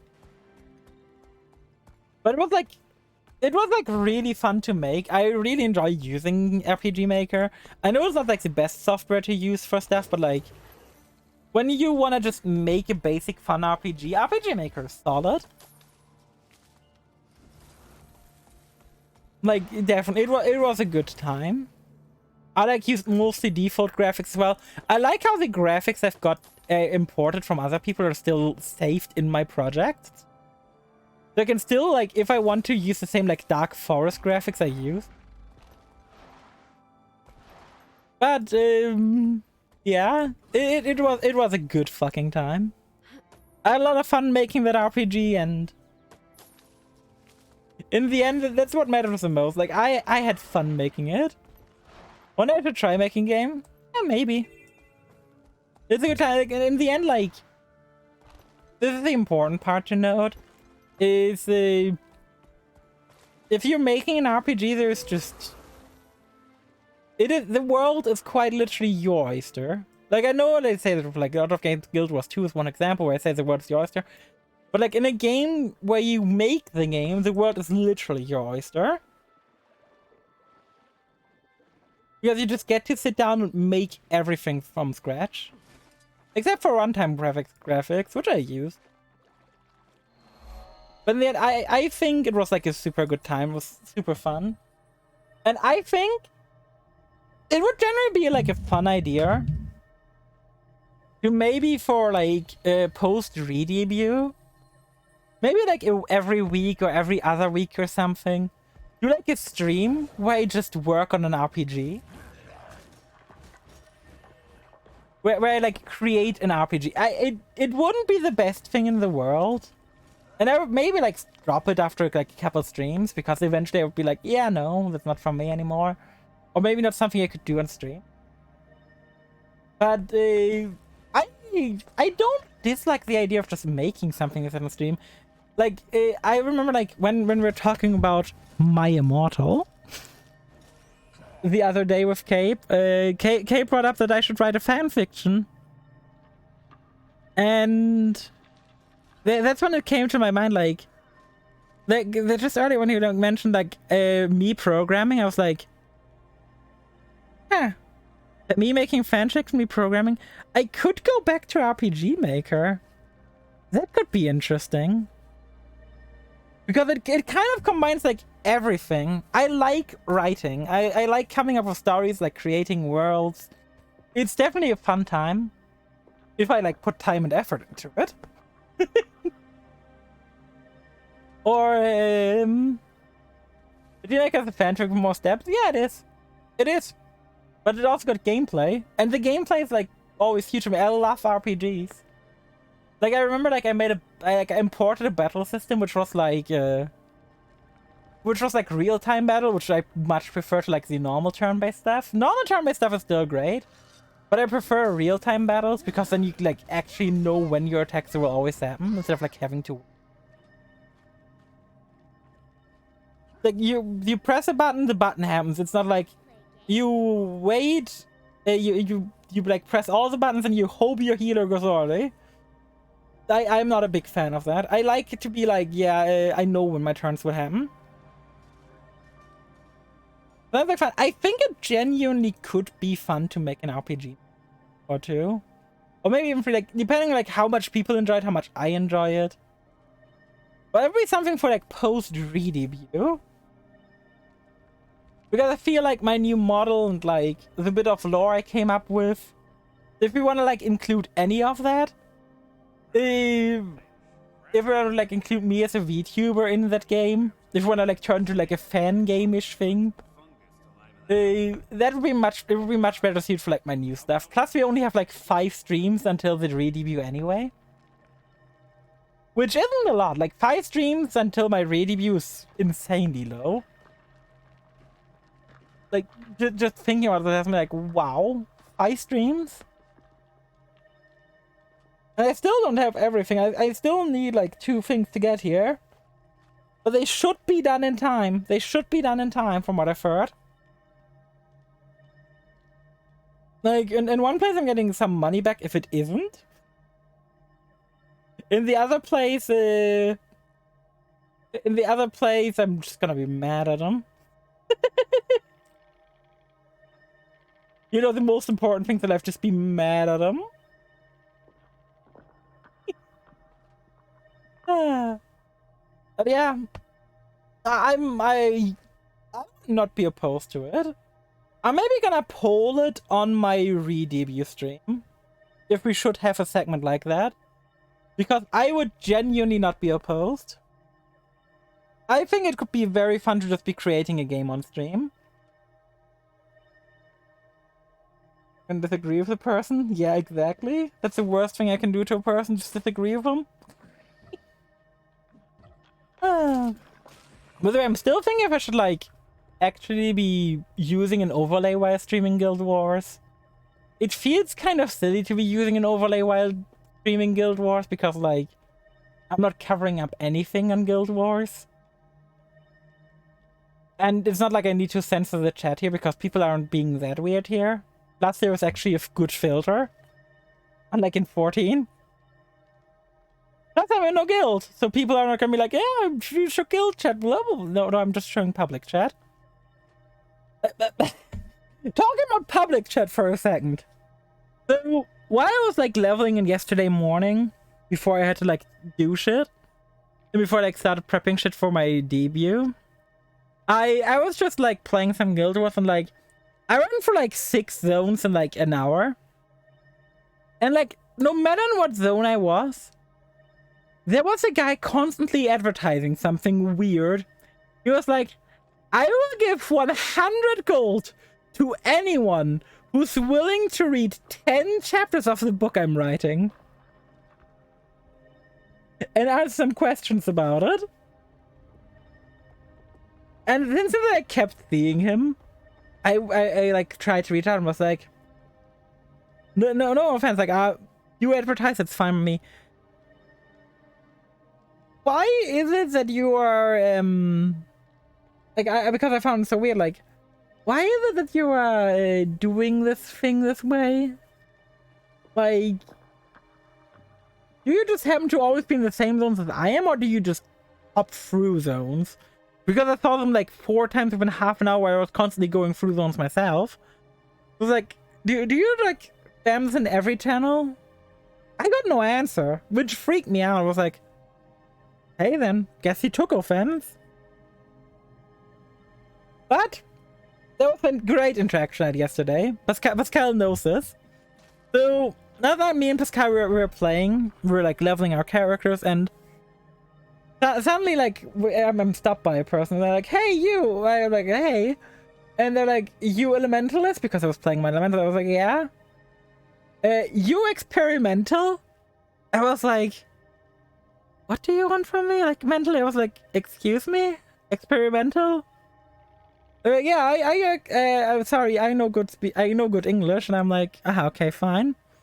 Oh, and they were like, I mean, like, I am new to game and don't know what I'm doing. And I'm like, oh, you asking from experience? And I was like, I'm pretty new myself, but I can try to help. And they were like, I do little damage. And I'm like, okay. They were like asking, I was starting to ask him some questions, like what he's using. Like, I tried to help my best I could. And then I just finished the conversation with like a bit of MMORPG logic. I was like, make sure your gear's like on proper levels with you. And of course, the standard thing, you're currently in a zone with enemies like 5 levels higher than you, so you should go back to like a zone that's appropriate for you. And not be here where we are because these enemies are higher level than you. So you're gonna be feeling like you deal less damage because the enemies are just stronger than you are. But eventually I started feeling like bad because like Pascal was like journeying off and I was like still there like talking to the person. It was getting a bit awkward. So it was like, yeah, sorry man, I loved helping. I hope I helped and see you. We resumed our journey. The random German advertising to learn Word was something. So in Word vs. World, which is a fun game mode, there is sometimes just people advertising effectively an academy to become a good Word vs. World player, but they're advertising it in German. They're like offering World vs. World courses on their Discord. I'm like, that's the thing? That's the thing. People are like doing courses to get good at World vs. World. Excuse me? I found that to be the funniest shit ever. Like, people are so serious that they would be like, it's not that it's coaching, it would be like, it was like full ass courses which would like the way it sounded, it was like straight up class which you would eventually graduate from, which was like, the fuck? Like I'm like, how many people here are here to escape like chores in real life? What would make people think like, ah yes, I'm home from school? Time to go learn World vs. World in the World vs. World Academy. Which just had me just rolling. Ah, God, it was great though. It was great though. Like, seeing that advertisement was funny. Chat. I will open some music and then I will be right back for like 15 minutes. And then we can resume Guild Wars afterwards. But I first need to go to the ladies' room. See you guys in like 15 minutes and be right back.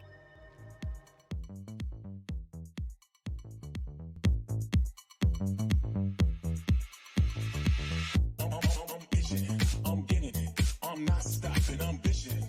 On mission. Ambition. Yeah, you just wishing. I'm getting it. I'm scratching. I'm itching. You're wishing. I'm itching. You wishing. My mainstream ambition. You dreaming. You scheming. But I'm on it. I'm weaving. You listen. I'm not dissing. When I'm here to rock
Who are you? Singing as I stare from afar. I once knew someone who would sing where you are. Now your melody is calling my name. It's a similar sensation, similar sensation. Now your melody is stuck in my brain, and it's a typical sensation. I'm feeling this sensation.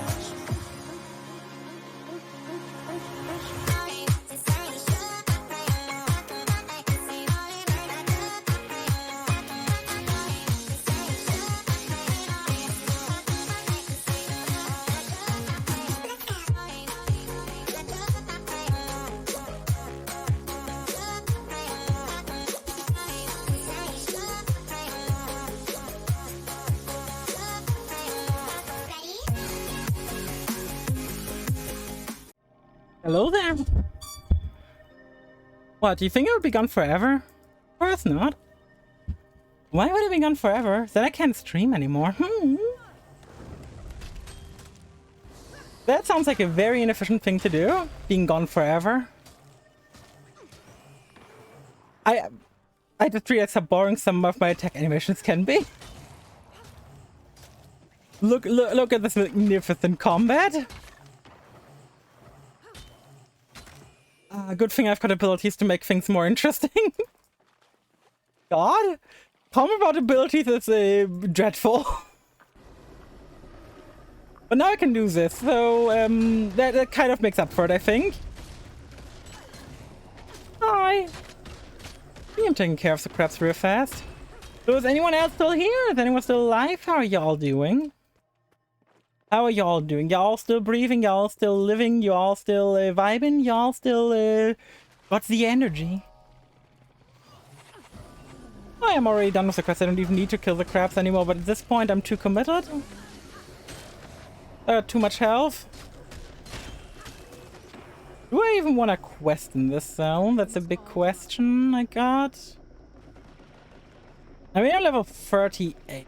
Let me look down. Oh. But I know some stuff, but I don't know stuff perfectly, so I still need to look up shit. But I've played this game a lot, but not that much. I could go here. I could go Rafi Hinterlands, which I think is where I am. Could go Fields of Ruin that I've leveled before. I wish there were a few more like leveling zones, to be honest, but it's not that bad. You can just like partially level in one, just like I could also go to like a 20 to 30 zone I've never done, like Lonar Pass or Snowden Drift. Could go to the Desert Plateau. I kind of want to go to the Desert Plateau just to do the jump puzzle there. Like the one for the hero points, which was kind of fun. Which I think the fastest way to get there would be go here, go here, go here. But we're gonna go to Desert Plateau to do a jump puzzle. Oh, well, two while I'm there. May as well do the other ones. I've died, but I got better. Understandable. Understandable. It's always good when people get better from dying. Like, dying is like... dying is like over. I don't know why so many people are like, yeah, I like talking about wanting to die. I don't think dying is that great. Dying means you can no longer watch your favorite VTuber. Let's be real here, if we had to give that up, it'd be a big oof. Like, imagine no longer being able to watch your favorite VTuber. It'd be horrific. Like, I don't want to be in a world where I can't watch my favorite VTubers anymore. Because that sounds like torture. Imagine like waking up, having a good day, and then like no one is live. No me, no Kakosa, no Mia. No anyone else. It'd be horrifying. No Kin, no... There's too many names. Fizzy. If I was listing everyone who was live right now, I'd be probably listing things for like 5 minutes at least. Because there's so many great talented people out there. We're gonna go with this one. This one gives precision. So my goal currently is go over here, I think it was. So we're pulling the path for now. It's so warm. It be so warm. I really hope the like heat wave the heat comes down again. Like there is no heat wave here yet, but it's already feeling like it's really hot for no reason. And I really hope that doesn't continue because that feeling is the worst. I hate the feeling of heat. It's like, I always like to say, against like cold, you can always against cold you can always put on more clothes. Against the heat, eventually you can't undress anymore. Eventually you've just got no more clothes on. Eventually you just have to take the L. Which is just horrifying.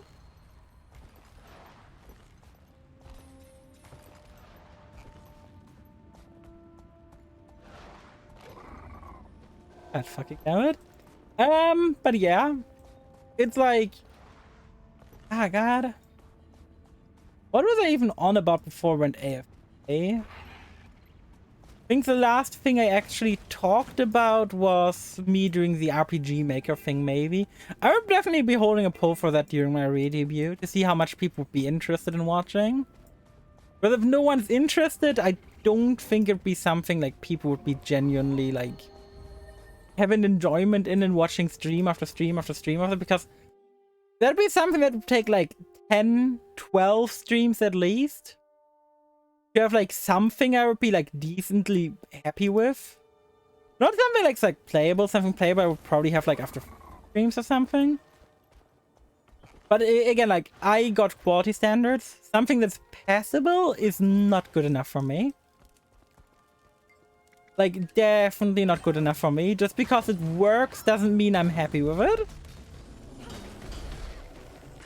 Like, again, like, I talked about before, but like on my upcoming model, for example, when I showed this to, they went like, got it?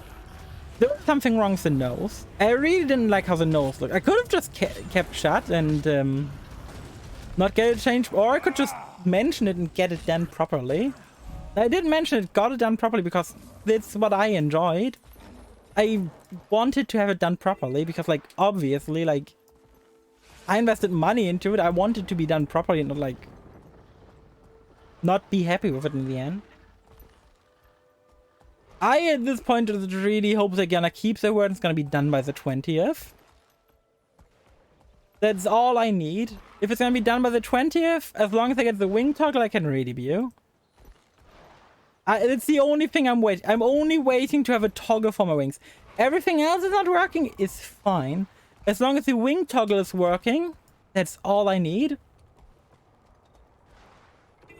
And we're heading this way.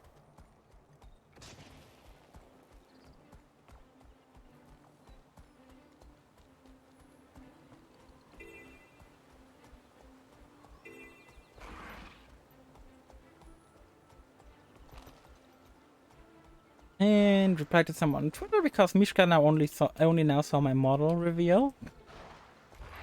Don't blame her for it. I'm also not like hyperactive on Twitter. So if I miss anything on Twitter, I don't blame anyone for it, because good God, that website is full of stuff. There is so much stuff on Twitter, and I don't blame people if they miss like anything. Oh no, there's more beta racing. I need to give it. This is not what I wanted to do, but I found a beta racetrack. Live well. You, ma'am, give me. Not you. Where's the renter? You're the Bura beta renter. Hello. I am glad I found this, but I'm also upset I found this.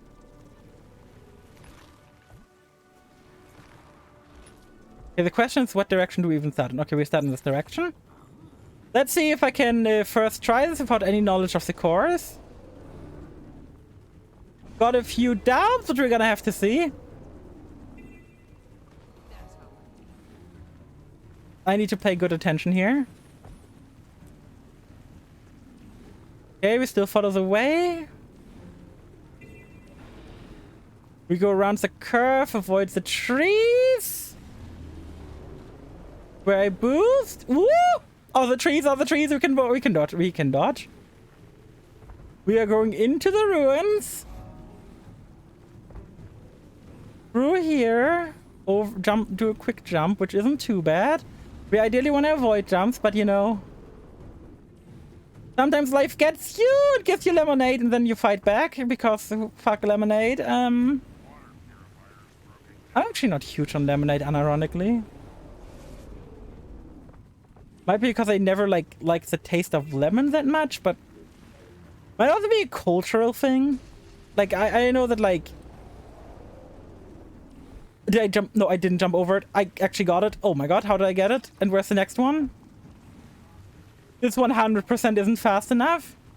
But I don't care, I just want to get the course done for now. I know that like lemonade stands are like a huge thing in America, but like I've never heard of like That's a question to Ted, actually. Have you guys ever gotten, like, seen a lemonade stand? Like where you were at? It's primarily to the non-American people in my audience. Like, if you're American, like, obviously, like, you might have seen some, but, like, that's, like, the point, like... I mean, even if you're American, have you ever seen, like, a lemonade stand? Or are those, like, always, like, over-exaggerated that they exist? I think this track isn't too bad. In, like, a couple of tries, I could easily do this. Yeah, but I'm not gonna go farm this out right now.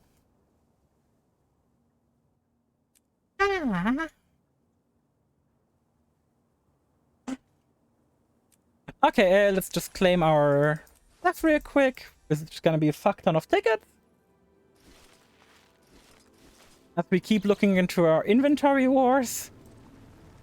And we just go to the jump and run now. That's the focus.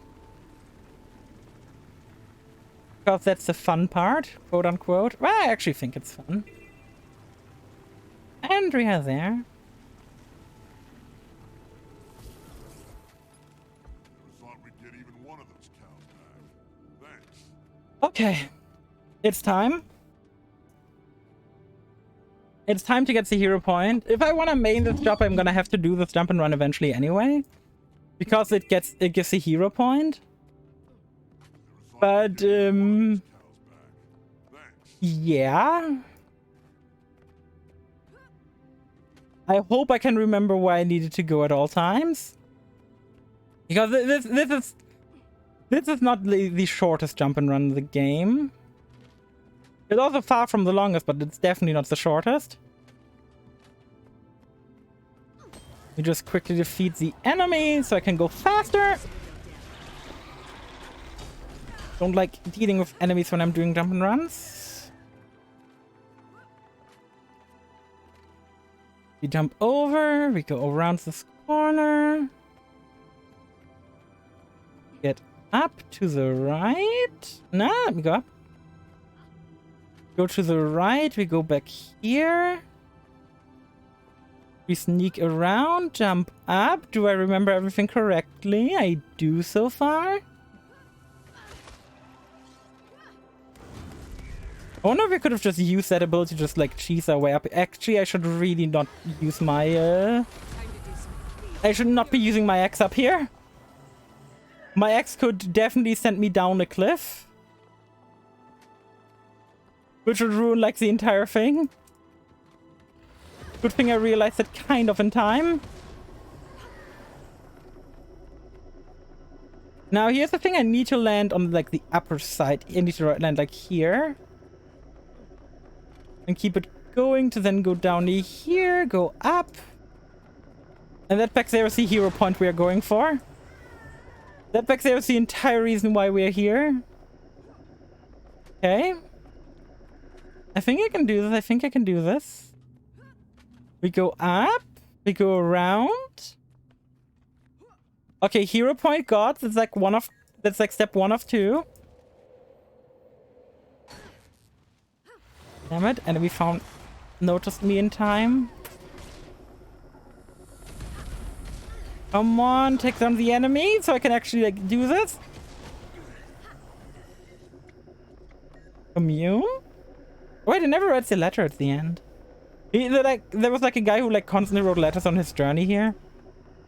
Aw, you can share his knowledge as a priory.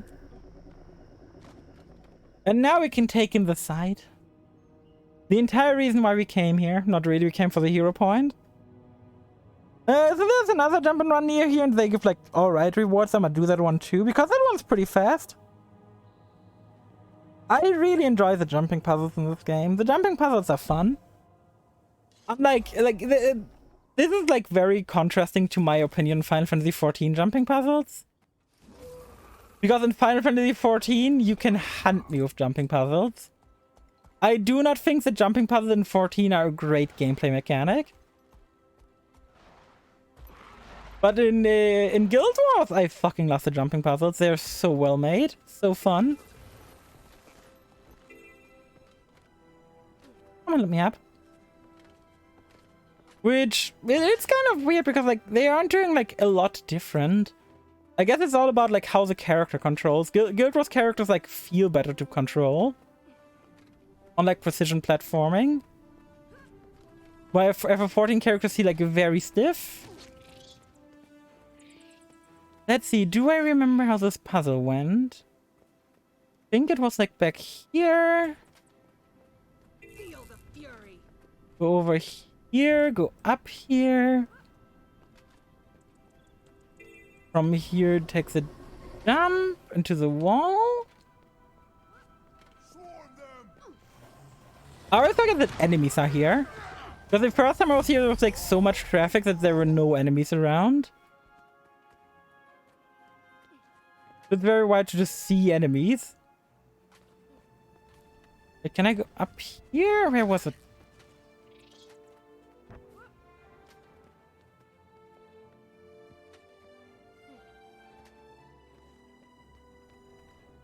There was something, I swear to God.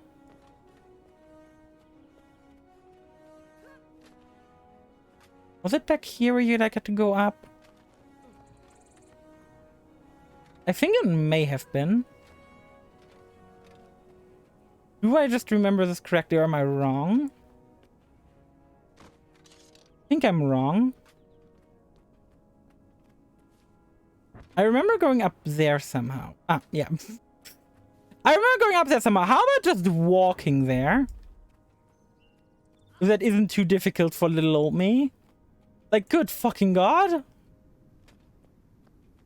You gotta make this jump.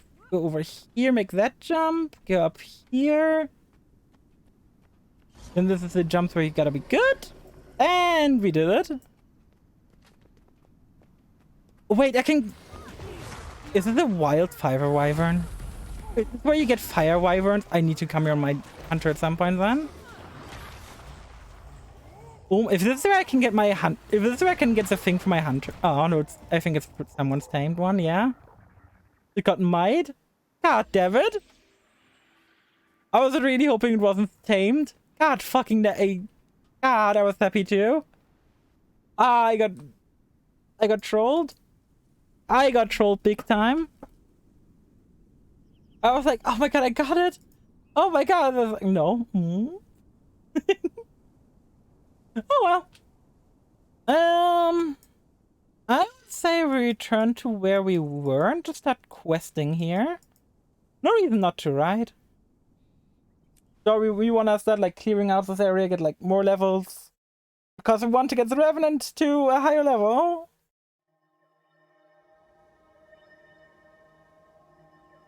But it's so warm. Is it so warm for anyone else or is it just me? I know I'm not currently asking if it's hot down here or if it's me. I'm asking if it's so warm for everyone else. Also, really quick. While this isn't related to me, since you guys know me, you also know people who I follow, like Kakosa, who's currently revealing her model. So if you want to help out on her Twitter with revealing the model, please do. Please help reveal the model. I want to see that shit. Kakosa's a very lovely individual, great friend of mine, and I really, really hope we can get her model revealed. Because she definitely deserves it. She is a great person and it's exciting. It's really a small exciting thing. Kakosa is just a great person and like she much like me, she's been like working towards getting her model, like her own personal 1.0 for a long time. Hey Crespin, how do you do? How do you do? How is your day?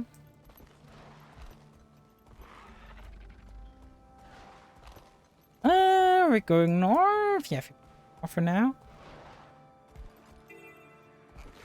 I'm just good. Woke up not longer. I'm doing well. I'm doing well. It's a chilling day. It's like my only complaint right now is it's too fucking warm outside. But that's sadly not something you can easily change. Wait, why do I have the wrong offhand here? It's meant to be sword offhand. I don't have a sword to put offhand. God fucking damn it. Oh yeah, here it's like alright. Like pretty warm, but other than that, it's like it's going well, it's going well. I don't have a sword in my inventory either. Shame. I guess I can't use my offhand for now. Oh well. But I'm doing really well. It's like it's a chill day, nothing much is happening. And it's overall just really relaxing. Just doing a chill leveling on my Revenant right now. While I still decide on who I'm gonna main. The good thing is if I decide to main my Mesmer, I'm not gonna level because I'm just gonna boost. Because on my old account where I used to play, I already have like a level 80 Mesmer. And I don't feel like leveling another Mesmer up. Whee! Whoop. I think Mesmer is a great class, but I'm not sure if I want to main it, so I'm gonna have to like decide. By like boosting it up and just trying it out in the high level zone. I got 2 boosts after all, like... If I ever want to play Mesmer again, I'm 100% boosting one. Because I already, like, know all the, like, about how Mesmer works. I've played Mesmer in the past. Mesmer is a fun class. And I would just need to, like, sit down, decide. Which, deciding my main is something I would probably be doing today. I feel like I got a good enough impression on, like, all classes, pretty much. And... at that point where I like feel like, yeah, I've played every class like a good amount.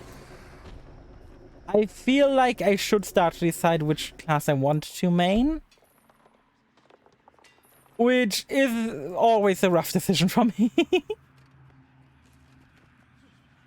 Like, if anyone's ever played MMORPGs with me, you would know just how hard of a time I've got with deciding a main.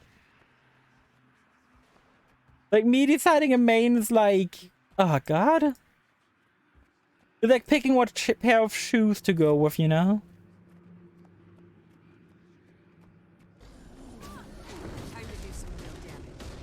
Like, you feel like you commit to it. It's like choosing a partner. You can't just willy-nilly choose someone or something. You gotta make like an informed decision. Take your time with it. Because if you don't take your time with it, you will only regret it in the long run. Bye.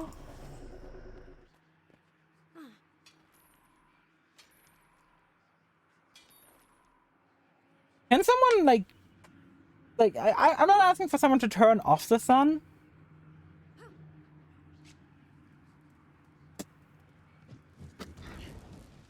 But could someone make a call about like 0.1%? So cooldown for a few degree where I am at. When I went AFK, I already opened like pretty much every window in the house. Which might invite my old friend the Wasp back in, but hey. Also, since I mentioned... I'm gonna keep the topic for another time. That's gonna be a fun topic to talk about though. When I'm gonna talk about my Immortal. I feel like I don't have enough time on today's stream remaining to like fully cover whatever the fuck my Immortal is. Because it's very... My Immortal is very... And if you've never heard about it, don't look it up. Do yourself that favor. There's things that are better left unseen.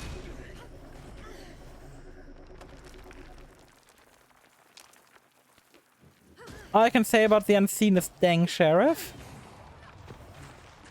Oh god. That was the dumbest reference I've ever made. Which, to be fair, gotta be some kind of reward. They make a lot of dumb references. Or dumb jokes. My issue is I'm probably too self-aware about how dumb some of my jokes are.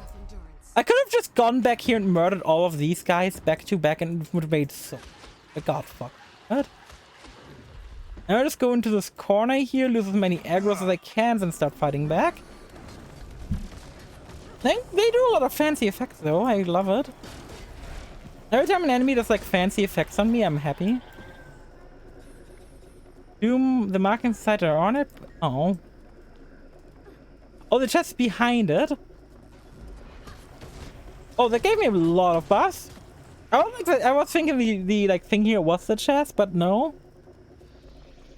And we found a hammer. I don't want a hammer, game. Game doesn't like giving me what game would have been too hard to put a sword in there.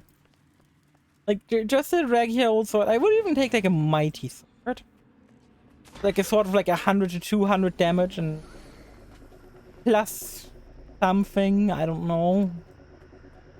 Like anything that isn't like what the fuck even is that blue plate there? I don't know.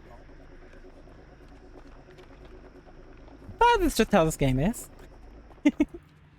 Whoop! Got on Raptor on time. Close enough. Was panicking for like half a second where I'm like, oh no, I'm not gonna run my Raptor. And, oh god. I kind of neat. I've never been to that part of the zone before. It's really cool to have actually been there now. Like,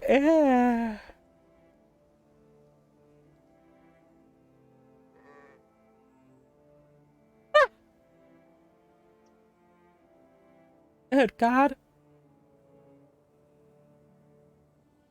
1 second, let me stretch.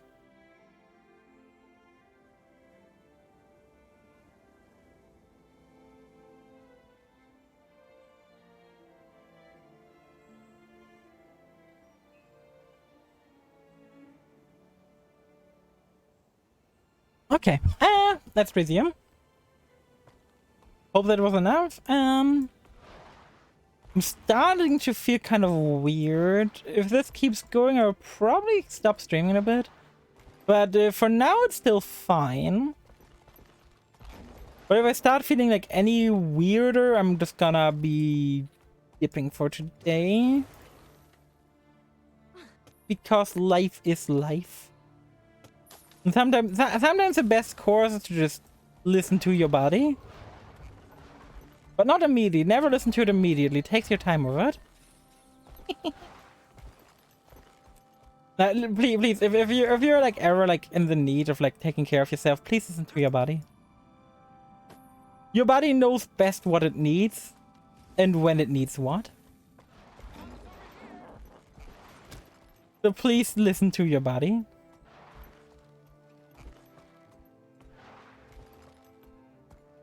And we go to the Vista.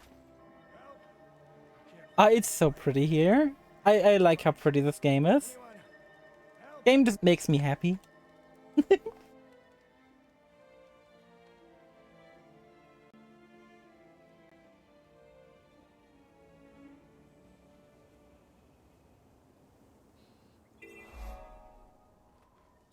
And then that just tells the speech of listening to your body. I'm gonna listen to my body right now. I'm gonna go rest up, go do some stretches, go out, maybe go outside for a bit to cool down. Hopefully not get attacked by a wasp in the process. Because that would be a damn shame if I got attacked by the wasp. I don't want to be attacked by a wasp. I don't know if anyone else does, but I definitely don't. I definitely don't. I think I know who I'm gonna try to raid today. But first of all, thank you all for joining. I really appreciate y'all joining me. I had a good time here today. Got a lot of nostalgia in. It was a fun stream, fun to talk, and yeah. If you haven't joined yet, and if you aren't following yet, please leave a follow so you can find me easier. And here's my Discord.